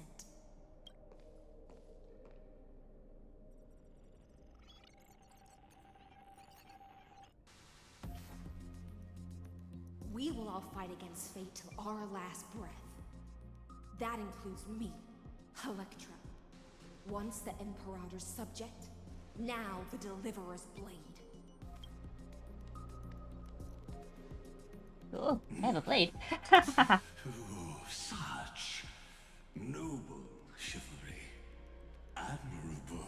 I will also show my true self to you on this momentous occasion as a gesture of respect. And provide an insignificant academic suggestion. I'm worried.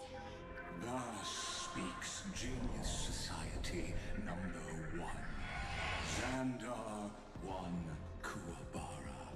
The Entelechy of the universe's Alpha and Omega. There's no need to rage against the truth. The value of any formula resides only in its answer. As for the process of solving it, no matter how elegant, violent, solemn, or humorous, You're going to Smackdown. it is all utterly meaningless. As the Theoros, I will.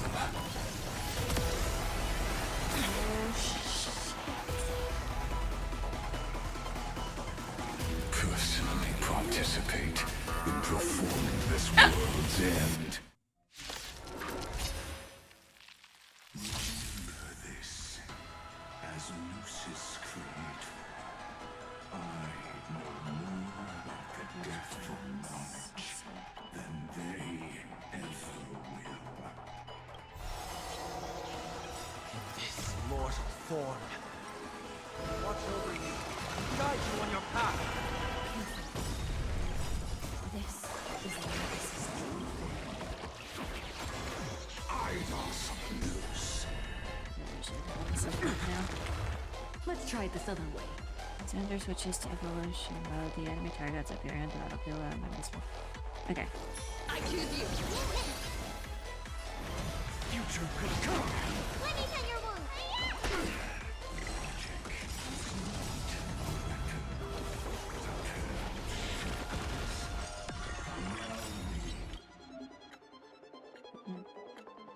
Ultimates don't activate ultimates, however. So here could cost massive. This is a risk I'm willing to take.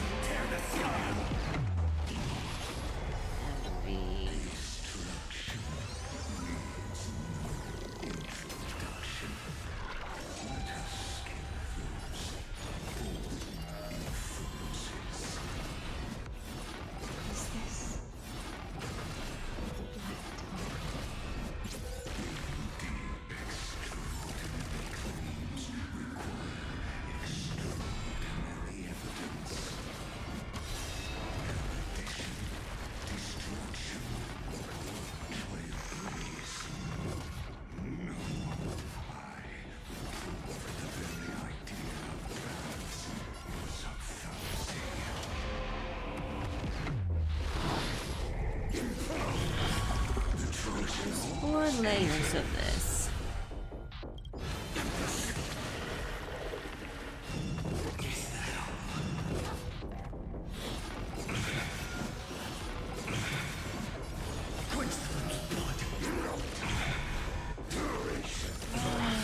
This is gonna end well for me.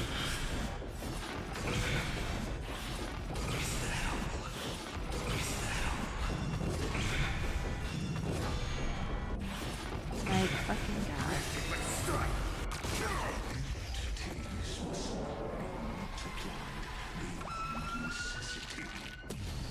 Ouch.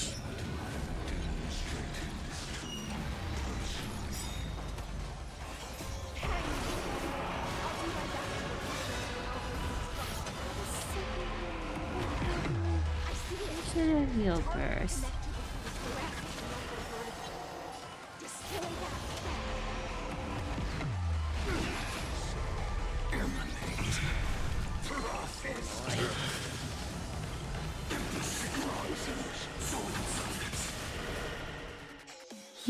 Thank you, Huion.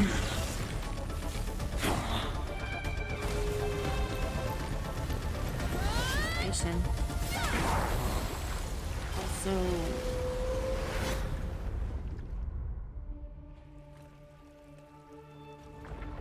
I don't think it's over yet.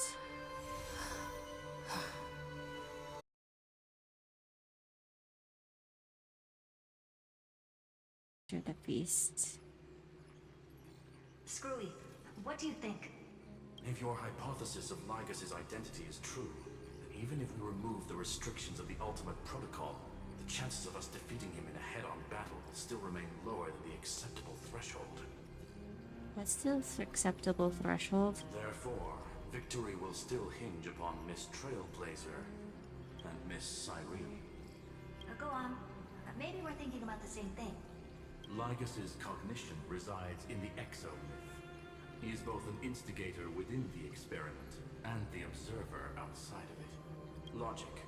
His inspiration circuit can simultaneously process the different time flows in and out of that world. Screw him getting more screen time. That's cool. Things get tricky. He simultaneously exists in two different timelines where the internal clocks are wildly different. That old Intellitron's neurons have completely gotten used to that over this prolonged experiment. And that's why he holds home field advantage. You and I should be able to manage that too, if given more time.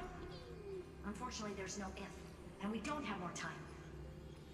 That's why we need to change our way of thinking and turn his advantage into a weakness. How do you do that? The key lies in memories, right? Oh? You caught on quick. You've already mentioned my friend and I, so it's an easy connection to make, no? My intuition has always been very on point. Good. Then I'll cut to the chase. Since his thinking speed far exceeds that of normal people within Amphoreus, we are going to externally plant a memory into his inspiration circuit. Then to loop endlessly until he gives in. Even the most flexible and sturdy inspiration circuit cannot withstand the traffic of a full-on information flood. When the amount of information exceeds his cognition filter's capacities, he will have no choice but to focus on processing this memory. That's when the parallel processing advantage he gained via Amphoreus will completely destroy him. An image from a person's memory played in real time might only be a second for us. But for him in Amphorian time, it could be millions or even billions of calculations. He won't be able to do anything but watch as he's locked into this prison forged by memories. We can entrap him in the same kind of cycle as the heroes were in, and get him to experience loneliness and pain in that endless recurrence. It's my greatest honor to be on the same page as the geniuses. That little one is still in that old Intellitron's hands and won't be able to respond to us anytime soon. But I don't think she'd refuse. So it's up to you to figure out how to execute this plan. I'm not sure how this happened, but I knew it as soon as I saw you. You are currently a mimetic entity of the Remembrance. Yes. I seem to be something you folks beyond the sky call a memo sprite. But that's fine by me. It suits me perfectly. I can serve as the vessel of memories and do my part for the final battle. But before that, we have to tell you. The path characteristic you exhibit is very special. There's no way you're just a simple memo sprite. However, I'm sure about one thing. You are a mimetic entity born in Amphoreus. Yet you only awakened with the little one's arrival and only matured as she embarked on the path of remembrance. I'm gonna think of it. What did the puppets? Puppet artists often call the trailblazer. I forget. That means your existence is completely attached to her memories. If there ever comes a day when she forgets about you for even a few seconds, or loses her last connection with Amphoreus, then you must be prepared for the worst. You will disappear in the memory zone, utterly gone, without even a single line of data to remember you by.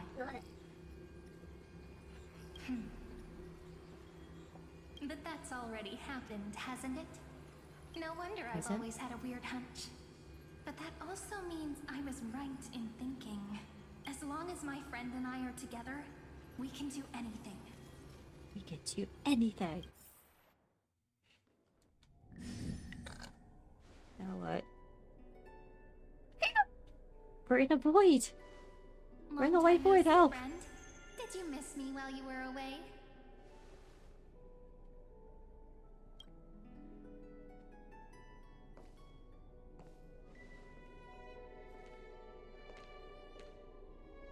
She's still tiny.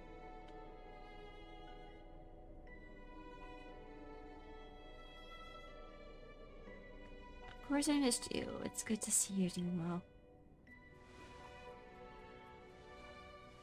Same here. I've been waiting for you for 1,000 years. So your memory told me. Amphoreus was also waiting for the Deliverer's return. You probably already knew about the genius's plans for that memory. I had to hide really well in a corner in time so Lygus wouldn't find me, and wait for the right opportunity.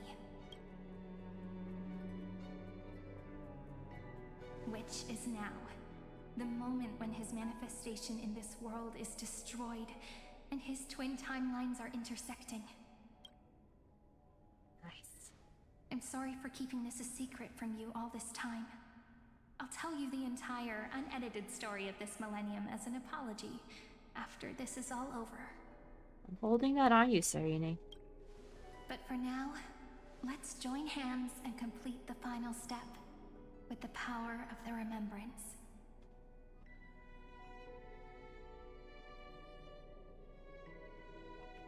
Let's defeat Lygus together. Yup. By the way, speaking of joining hands...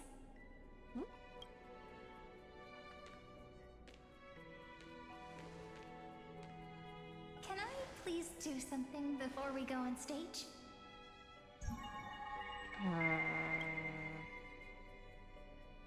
Remember the joke we made back at the Grove? Look! Aren't my hands pretty now?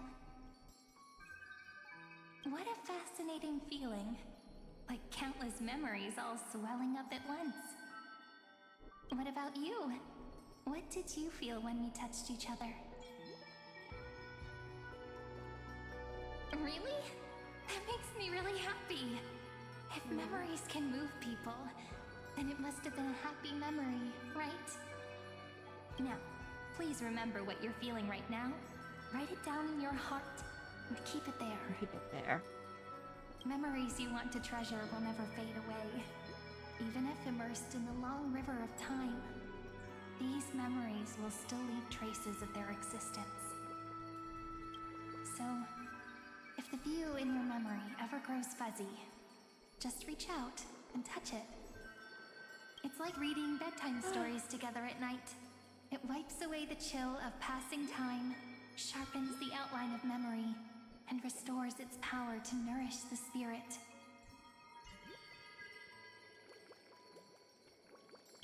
Now, I'll carry this power with me, and for a little while, I must part from you, as I step into the long cycles of this world.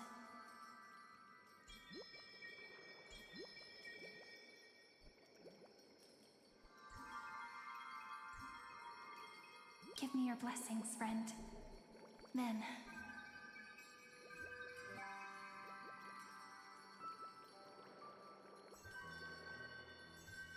let that bright future be, as we have written.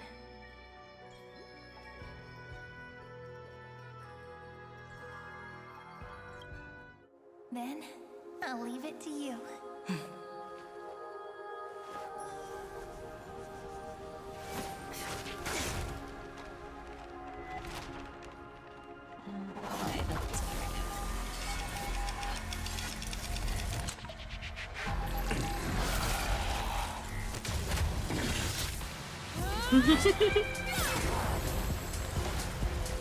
Lance Blaze.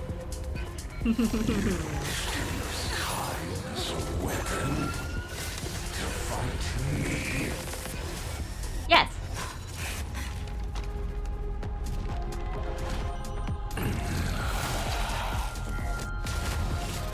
That is futile. My existence supersedes Amphoreus' cycles. Oh my god, this is awful. Are we gonna... We're in a loop of cells. We are in a freaking loop. This is insanity. I hope we don't run out of paper. All plays are like this. Once you're on the stage, it's hard to return to the audience. Welcome to our story. How does it feel?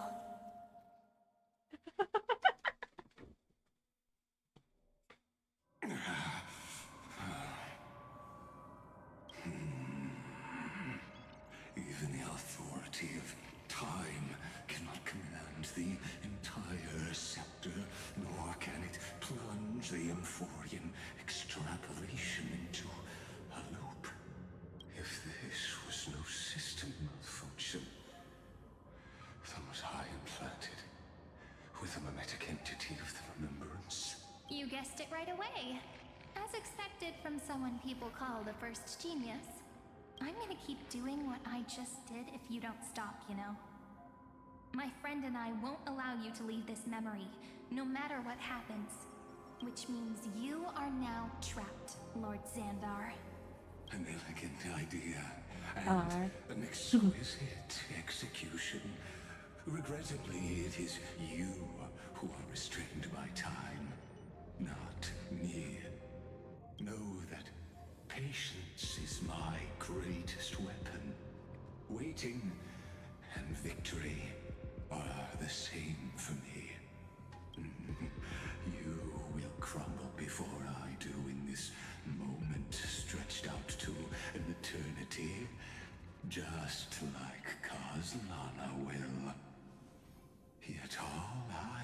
to do is to wait, as yet another futile. Oh yeah, there was a thing on Vinon's character thing that I never checked out because I didn't check after I fully leveled him up. No, not fully leveled up. Finished the previous storyline. Now I'm a pink bug? My looks are seriously changing all the time. But you're not wrong. We're definitely not gonna solve the problem if we just put you in another prison. So that's why we never wanted to do that in the first place. I shall answer your confusion purely out of my respect for those who came before me. Have you heard of the synesthesia dreamscape in the Asdana system? Interestingly, that place once had a prison too. Hi, Bunny. Life forms living in that environment, abundant with memoria, have a chance to connect their perceptions with each other's. Even across great spatial divides, they're able to detect shifts in one another's states. I call this phenomenon memory zone entanglement. In Asdana, people made use of that phenomenon to build a nation within a dream. After adding in the catalysts of harmony and remembrance, that is. And remembrance? Is that how you walked into my Interesting. prison cell? Using those same principles? I would much rather call this location our negotiation table, Lord Xandar. Nonetheless, your hypothesis is correct. We happen to have an ally skilled in tuning, while the Trailblazer and Miss Cyrene both have an astonishing amount of resolve, which I'm sure you can testify to. I am also sure that with the support of such a resolute memo sprite, our conversation can last for a long, long time. I'm the best at listening to stories, you know? I'll leave the exciting clash of the erudition to you two geniuses. A brainstorm? I like it. And it's 2 against 1? Well, I like it even more. Let's talk, Xandar. Take a guess. How much do you reckon we can dig out of your brain before the next second? And how many ways can we find to deal with you? Besides, in your current predicament, there's no way you can take our trump card away. Go, little one. Go. Overturn the Era Nova. Lygus disappeared. It seems you had conducted a secret hunt in the depths that even I cannot reach. In that case, go. Swim onward and give this campaign a fitting end. I shall send you off with my song, Grey Fry. May this song penetrate time. I have pride though, and actually. become the prelude to the new world.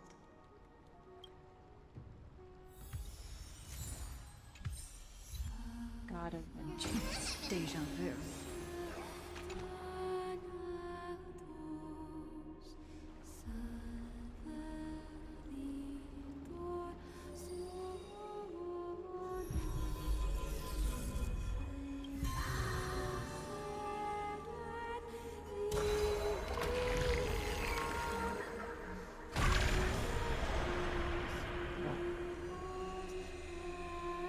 I still love it.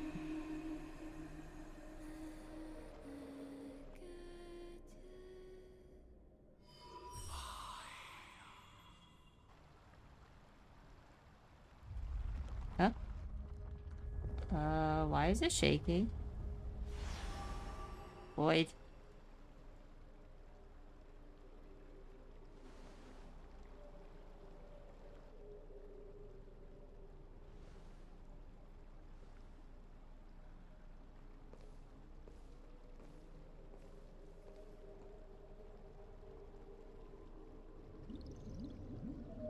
Dux Gladiorum, you have completed your duty. A new dawn is about to rise. Why not swim towards it?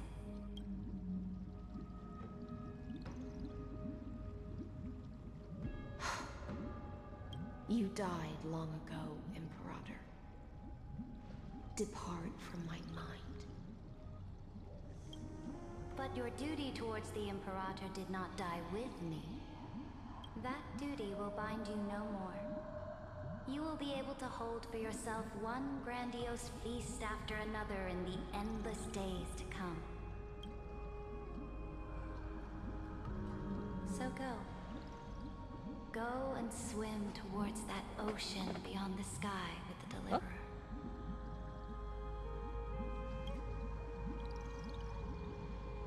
Is this? A page out of that sidekick's book. I commanded her to gift this page to you when everything finally reaches the end. What's on this page? Memories. Lifelike memories. That sidekick found me after the bloody feast 1,000 years ago and showed me her diary. Check out Serini, right? I saw within that notebook.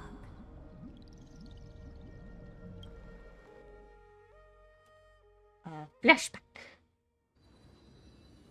Light calendar year 1960. Is this that Deliverer's experience? It's truly immersive. People beyond the sky apparently utilize this power to seal past scenery into crystals they call light cones. Oh, that makes sense actually. But I only know so much about the remembrance, so I can't completely replicate the past. But I'll do my best to talk about the missing parts. I'm all ears. Go on then. Do your best. But if your chatter gets too boring, or if I deem it offensive, then law will become forever beyond your reach. Got it. I'm sure you'll find this to your liking. After all, it's human nature to want to embark on a journey into the unknown.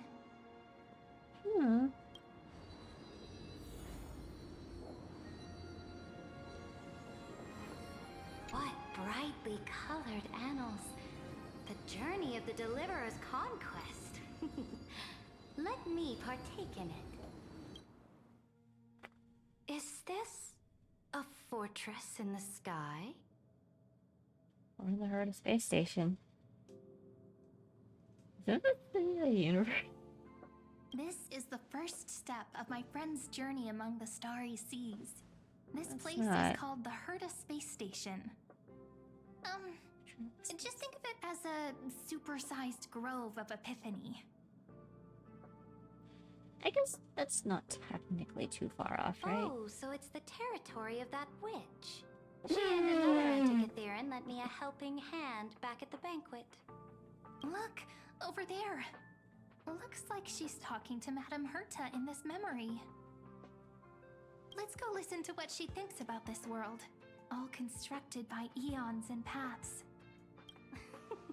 Are you telling me that woman is Herta? She puppets. Shorter than I remember.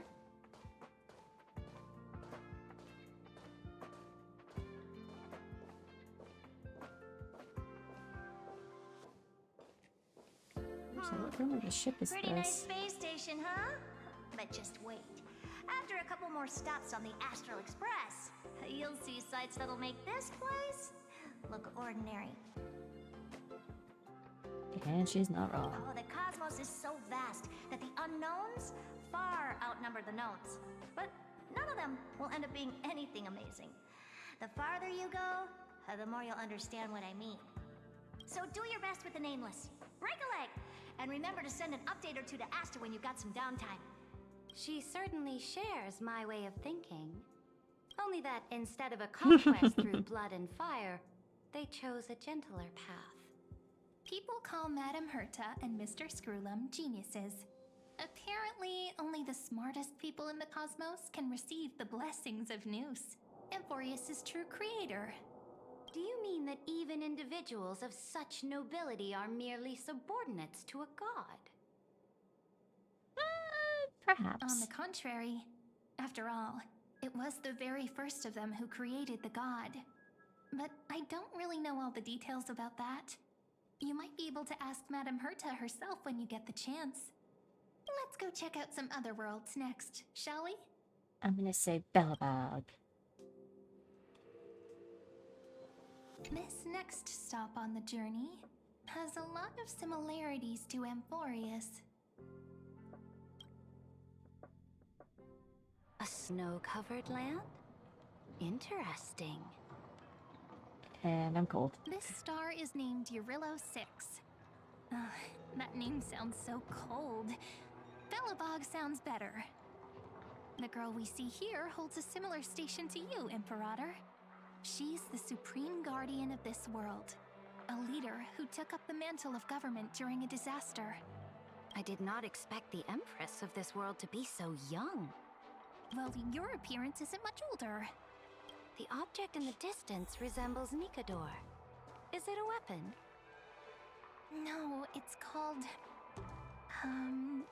Right! The Geological Reconstruction Unit. Just Giorios' Titankin? Disappointing. Disappointing. Oh, look, Himeko's here too. Alright. It's all thanks to you that we survived the crisis. The collaboration with the IPC is both an opportunity and a challenge.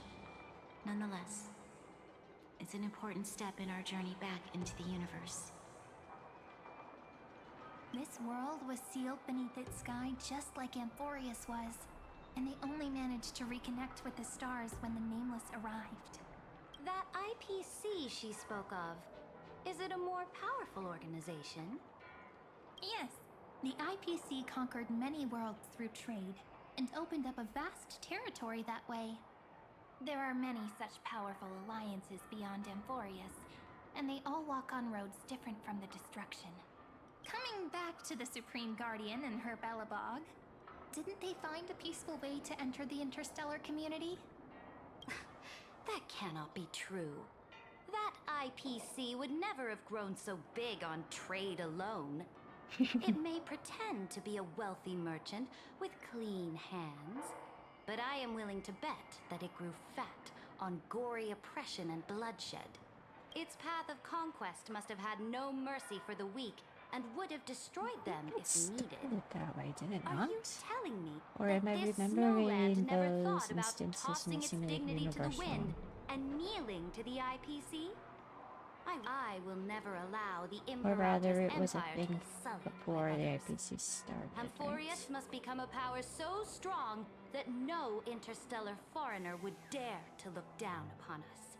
Imperator, Belobog isn't as weak as you imagine. Listen. I indeed hesitated.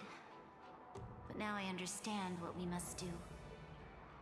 Belobog must learn how to walk on her own, until she no longer needs the support of others, and can stand on her 2 feet among the stars. Even if I may not live to see it, I believe such a day will surely come. They still have their dignity intact. One day, that hope will melt through the ice and help them into a prosperous tomorrow. But the order of the cosmos is already set in stone. The old laws decree that only the strong survive, binding the weak in an unbroken chain until they wither and turn to dust. That part Unless really is it though. they embrace the power of the destruction. Amphoreus must shatter the old law and become the I guess new we're gonna go to order Pentagon among the next. stars. Speaking of the Order, another one of my friend's companions may be able to enlighten you further on that. Let's go to the next page.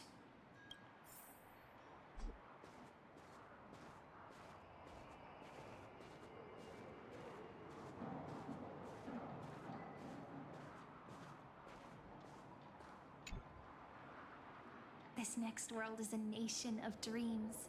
The first time I heard about that place, I didn't even know what to think. Dream. Such opulence does indeed evoke astonishment. One day. This world is called Penacony, an eternal city built upon a land of dreams. It's also my friend's previous stop. They went through a risky but exciting adventure. Tell me about it then. That man standing afar has wings on his head. I am truly curious. A direct offensive? Or crush them? I wish to gaze upon the views of the Reverie Hotel one more time. I'll be just a traveler when I come back here again. And perhaps, through a traveler's eyes, even the things I once knew so well will feel strangely different. Penacony is a land of the harmony, where all dreams and hopes merge and combine. It believes in unrestrained freedom. And then, this young man before you chose to rewrite its laws, using the power of the Order, hoping to shape a dream-bound paradise of perfect happiness. Yet, the paradise of my dreams remains far away. Perhaps a brief journey with the Nameless can show me more possibilities in my search for paradise. As for what Penacony should look like, it'll be up to her. No. Up to their trailblazing now. Oh, it sounds like this ideal kingdom is no more. That's right. The people chose to wake up at the end. You can't see tomorrow when drowning in sweet dreams. This individual's law acknowledged only gods and constructs, leaving no space for humanity. And yet, the fact that he could accept defeat and resume his journey shows a rare self-awareness and clarity of mind. You are also very self-aware, Imperator. Then you must know that the world promised by the destruction also has no place for humanity. I am indeed very aware of Lycurgus's honeyed words of deceit. I have seen enough. Take me back.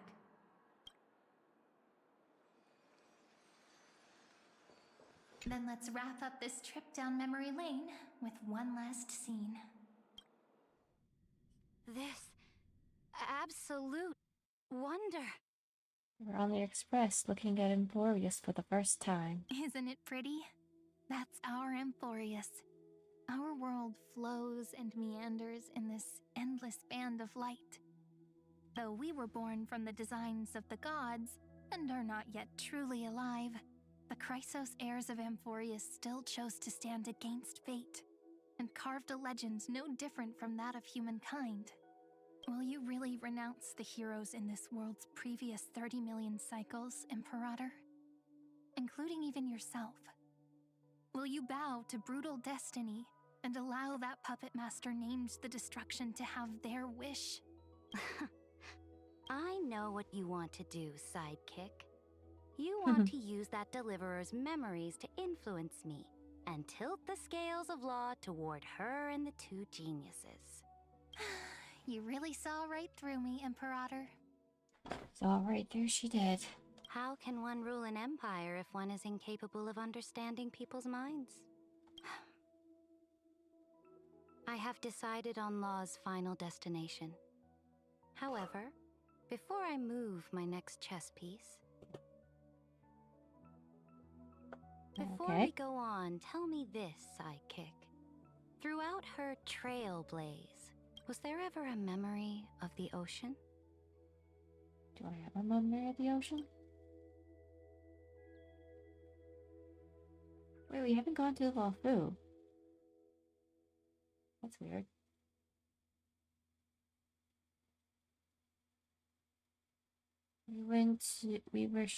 That's interesting. The ocean. My cradle. My home. You shall complete your conquest in the ocean at the boundaries of this world, and eternally slumber in the sound of tides. You shall eternally slumber in the sound of tides, and complete your conquest in the ocean at the boundaries of this world. Our prophecies aligned as flawlessly as a sea snake circling upon itself. An elegant loop, like a joyful hymn, like the circulating ocean current, Like our two fates. Places we've been. Like Amphoreus Outer space itself. station. Bog. The Shianjalafu. Penacony. Amphoreus.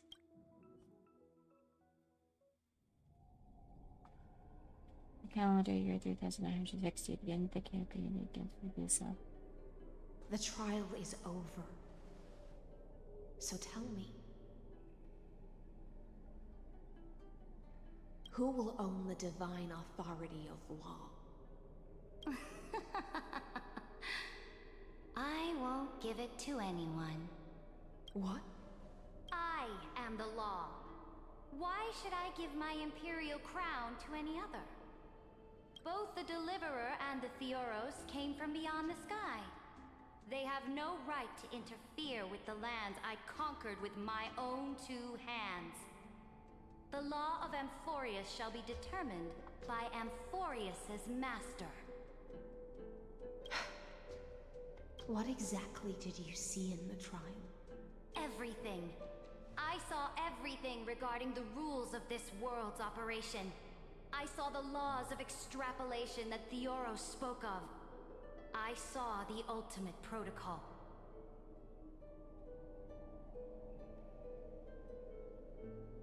As long as I offer a sacrifice of equal weight, I can rewrite the laws of this world according to my will. I can turn good into evil, ugliness into beauty, and weakness into strength. Fate gave me a very fair deal. One rule change for the life of one demigod. What are you planning to do?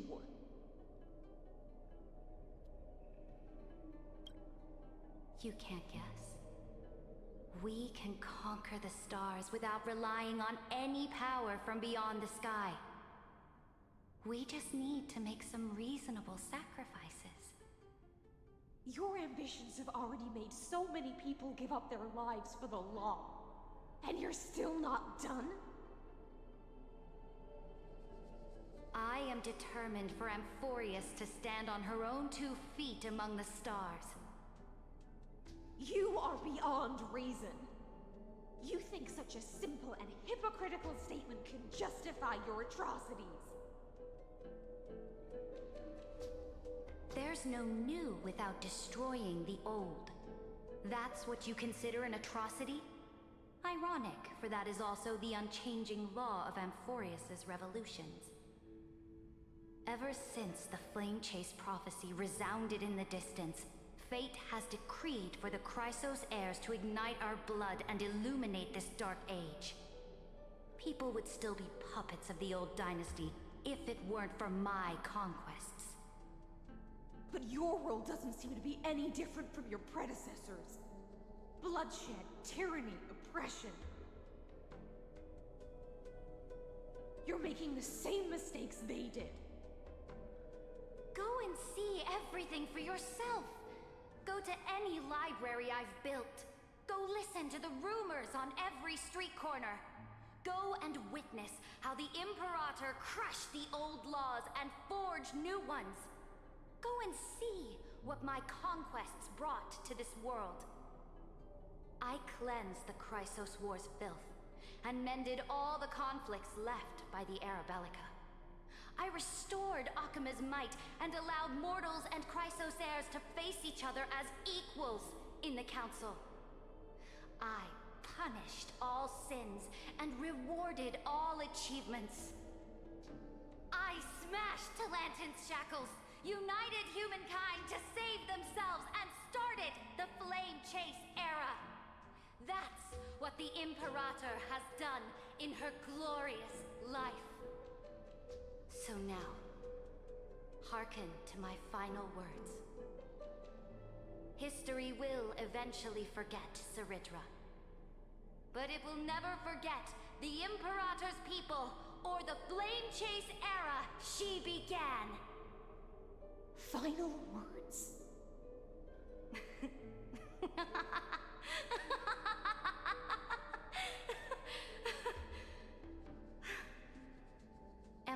Amphoreus is about to be destroyed. There's no time left for pointless debates. There is only one law I want to overturn to aid the final battle of deliverance. So I will only offer the life of one demigod.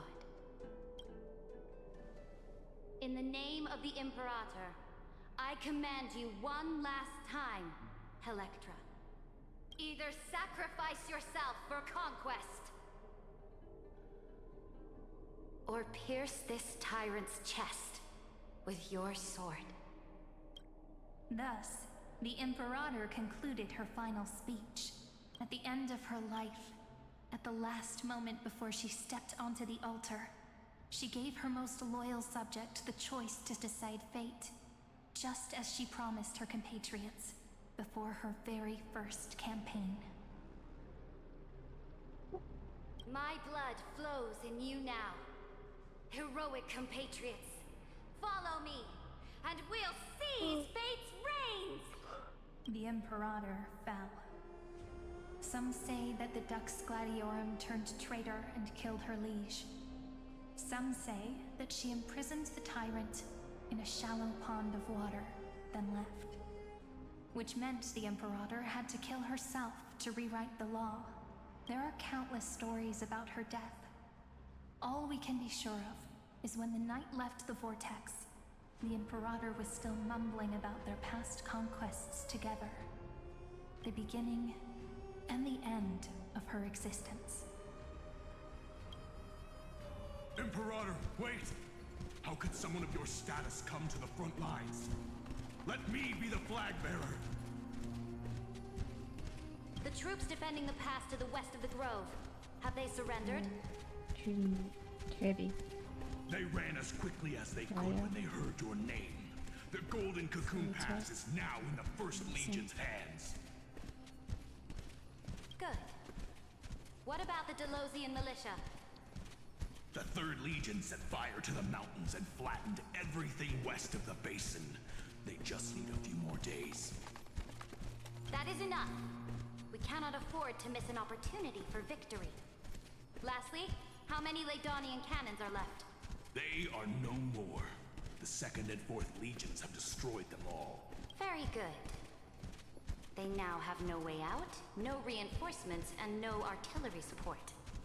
We will be able to liberate the Grove of Epiphany in the blink of an eye.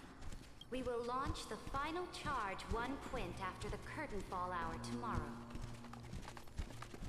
Remember, as long as the Alliance's flag still flies on my shoulders, you must keep moving forward. Take no prisoners among the enemy soldiers. All sages who resist are to be captured and tried according to martial law. And do not destroy any books. Now go! Notify the entire army! Understood! Those who are resolved to die, we salute you. Reporting in. The mountain dwellers are resisting fiercely, and the legendary Mountain Breaker is personally engaged in battle. Their formations are nigh impenetrable.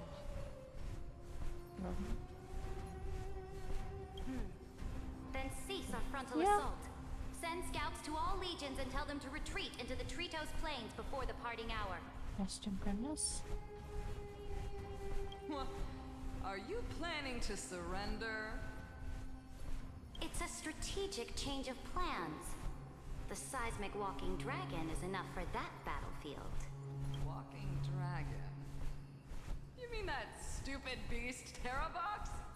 What can they even do? Stupid? No.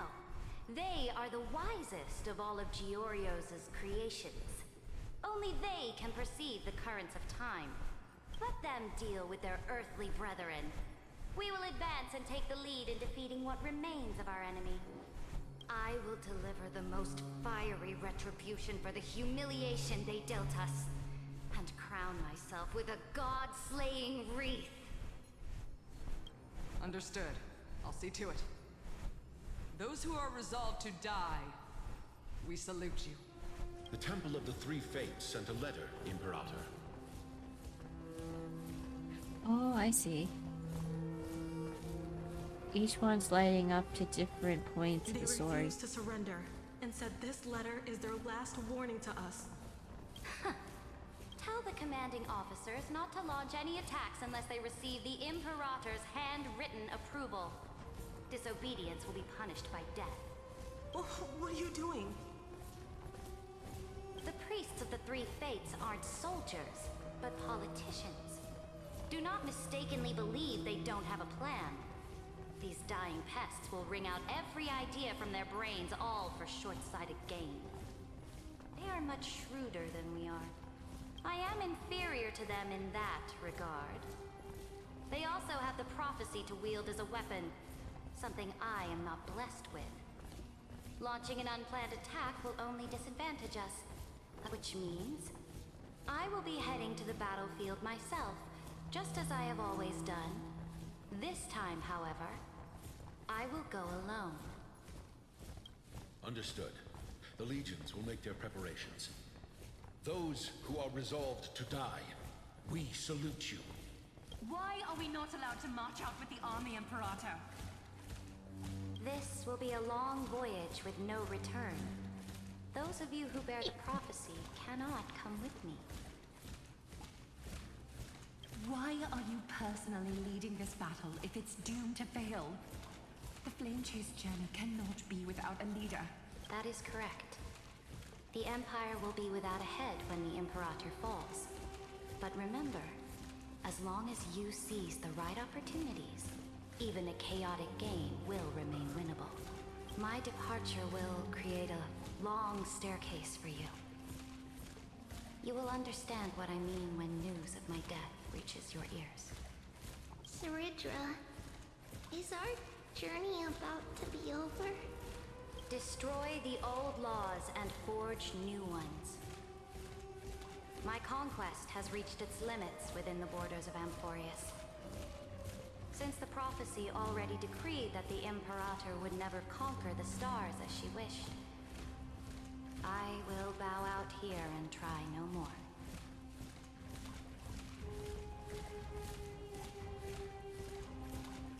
More Chrysosairs bearing divine authority will be born, and many more heroes will arise. Will they demand peace or war? Will they resist tyranny, or become the next Imperator? I do not care. The children of the future will decide for themselves. Do not mourn for me. Anyone can kill the Imperator, but the only one who can truly destroy her is Saridra. At the end, I faithfully recorded the most important battles in the Imperator's life. Her conquest was about to be completed at this point in the story. However, for some reason, a memory suddenly entered my mind just as I was about to put down my pen. It was a journey on a fantastical train. I had the honor of having a heart-to-heart conversation with the Imperator under the stars. And I asked her this question at the end of that discussion. How do you want history to remember you? As a hero who gave up her life for the Flame Chase? Or as a tyrant? She answered so quickly, as if she had made up her mind long ago. I would rather be forgotten than be... Because the law can be neither eternal nor unchallenged. And only humanity can pen laws into history's pages. Now, I have shattered the greatest law of Amphoreus. The game is nearing its end. Dux Gladiorum. Even though you killed the Imperator in the previous 30 million cycles, this time, you finally found your own law. Then, Hysealance Electra. I will ask someone to deliver the prophecy's ocean at the boundaries of this world. Will you choose to swim into that ocean? I You're crying. do not care. Do not care. The Imperator muttered about her conquests, and news of her death spread in the city. Freedom! Liberty! The tyrant is dead! Go! Shout this news in the streets! My people! My fellow elders! Do not panic. Stand your ground. That usurper has paid for her ambition with her life. People once cheered for my ascension. And now they cheer for my fall. No matter. I am fond of applause. I see the cosmos. The battlefield that I cannot reach. I will return in the next cycle. The stars will hear my legion's war drums. Hear the great name of the Imperator.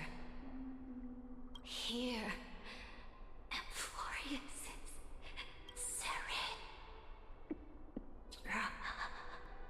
To this day, we do not know which rule the Imperator overwrote at the cost of her life. Perhaps the truth will only be revealed at the moment of checkmate. Just like every chess game she ever played, we only know her death inflamed Akama. On one side of the city, those who defended liberty toppled her statues to the ground. On the other side, her supporters put themselves between the masses and her monuments, declaring loudly that the Sovereign is still among the people. It is said that golden blood congealed into the same letters everywhere they fought. It was the name borne by Akama's first and final Sovereign, the Imperator Saritra. But the one who bore that name did not see any of this. Her gaze was cast far away, and the sound of tides in her ears drowned out the people's cries.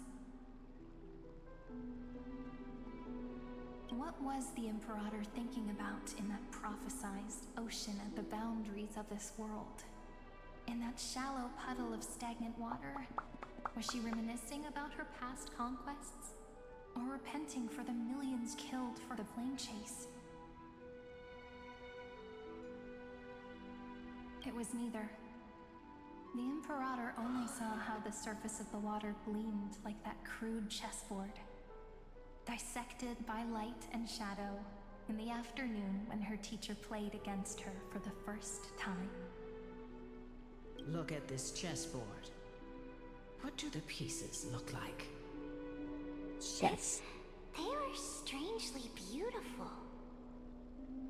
They look like the stars in the night sky ablaze.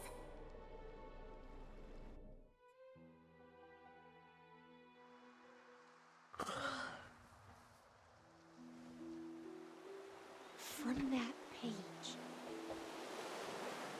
emerged an ocean so vast, so pure, not a single trace of corruption. Is this Saritra? Electra, my subject. Ever since you walked out of the tainted ocean and pledged yourself to me, I have seen the abyss in your eyes and the emptiness in your heart. That was why I promised you a new ocean, where the Imperator's ambitions would serve as the currents, and loyalty would be its light. Electra, my subject. You have done your duty as my blade. The prophecy has now made its final decree on the road I intend to walk. My conquest is doomed to never reach the stars. But the Imperator never makes empty promises. So take this memory, this ocean, beyond the sky, as witnessed by the Deliverer. This is the final gift that the Imperator can leave for her subject.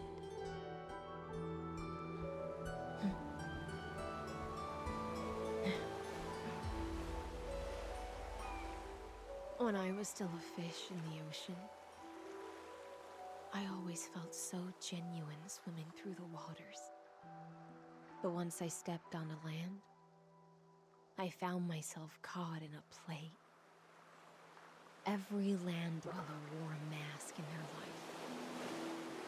So I, too, donned a costume and tried to find my role in this show. I became your blade in war and the violin strings at banquets. Do you still not get it? I do not long for the oceanic depths of my homeland. Nor do I crave the swelling seas beyond the sky. Perhaps even I don't know what I want. I still don't know where I should swim to even at the end. But I know one thing right now. A fish is simply a fish. And she can never leave the ocean she's in. But whether under the ocean or on land, we two prisoners who can never escape this cave can still look outside the cave and see the stars. I have to admit, the 12-factor simulation of life in this experiment has far exceeded my expectations. Make your choice then, senior society member. Do you want to keep walking down the wrong path and be remembered for your incorrect conclusions? Ouch. Or do you want to return to the audience's seat and give yourself, Amphoreus, and the entire cosmos a more fitting end? I must refuse. A dead man never fears death. Did I not make myself clear? Have you forgotten about our dear Lord of Silence? You wouldn't want her to consider your 8 other clones as cancers within the erudition and chop them all up, would you? It's number 4.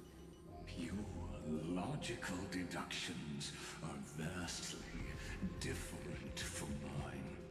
Therefore, allow me to provide one more academic recommendation. Listen, my peers. Why don't you look beyond this world? Just as the Chrysospherians did. Re-evaluate your calculations and take into account all enemies in the upcoming war among the eons.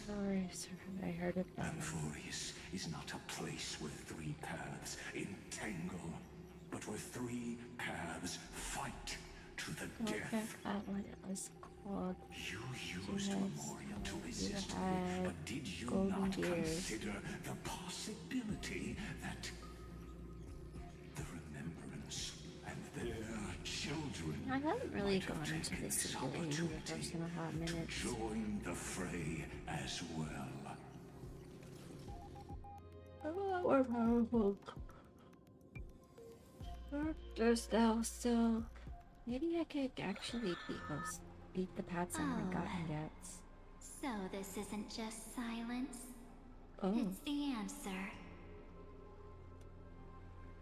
What was the last thing she said to you before you parted the waters at the Scale Gorge waterscape? A tricky question, but one with a simple answer. She didn't say anything back then. right? Correct. That's correct. And now I'm sure. You are not March 7th. There's no way she would remember that detail.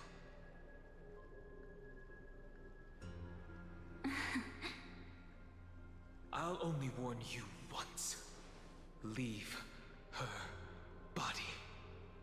Now. How impulsive.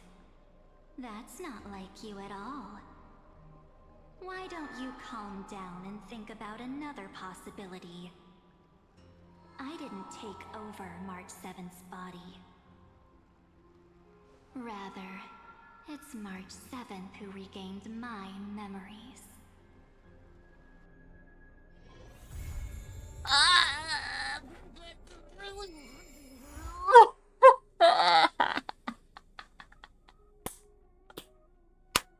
Yeah. Oh, no.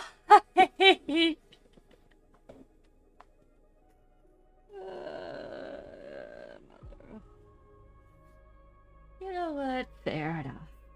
Fair enough.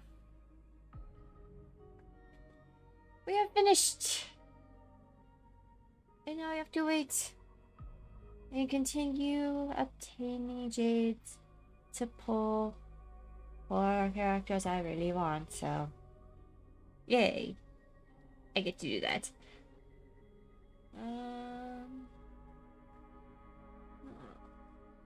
I guess that's everything then. I was at the halfway point yesterday. Nice. Nice. I suppose getting to the end of this story arc is a great place at any to end. So, once again, thank you everyone for stopping by. I truly appreciate you hanging out with me. What did you think of the 3.5 storyline, and who's excited for 3.6? I definitely am.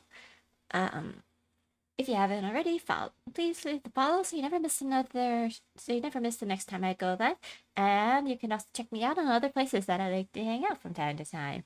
And speaking of hangout, feel free to join the Wonderland Hangout, and I hope to do, and I say this every time, I do hope to be able to figure out how to make stuff work on the server, so that's the thing.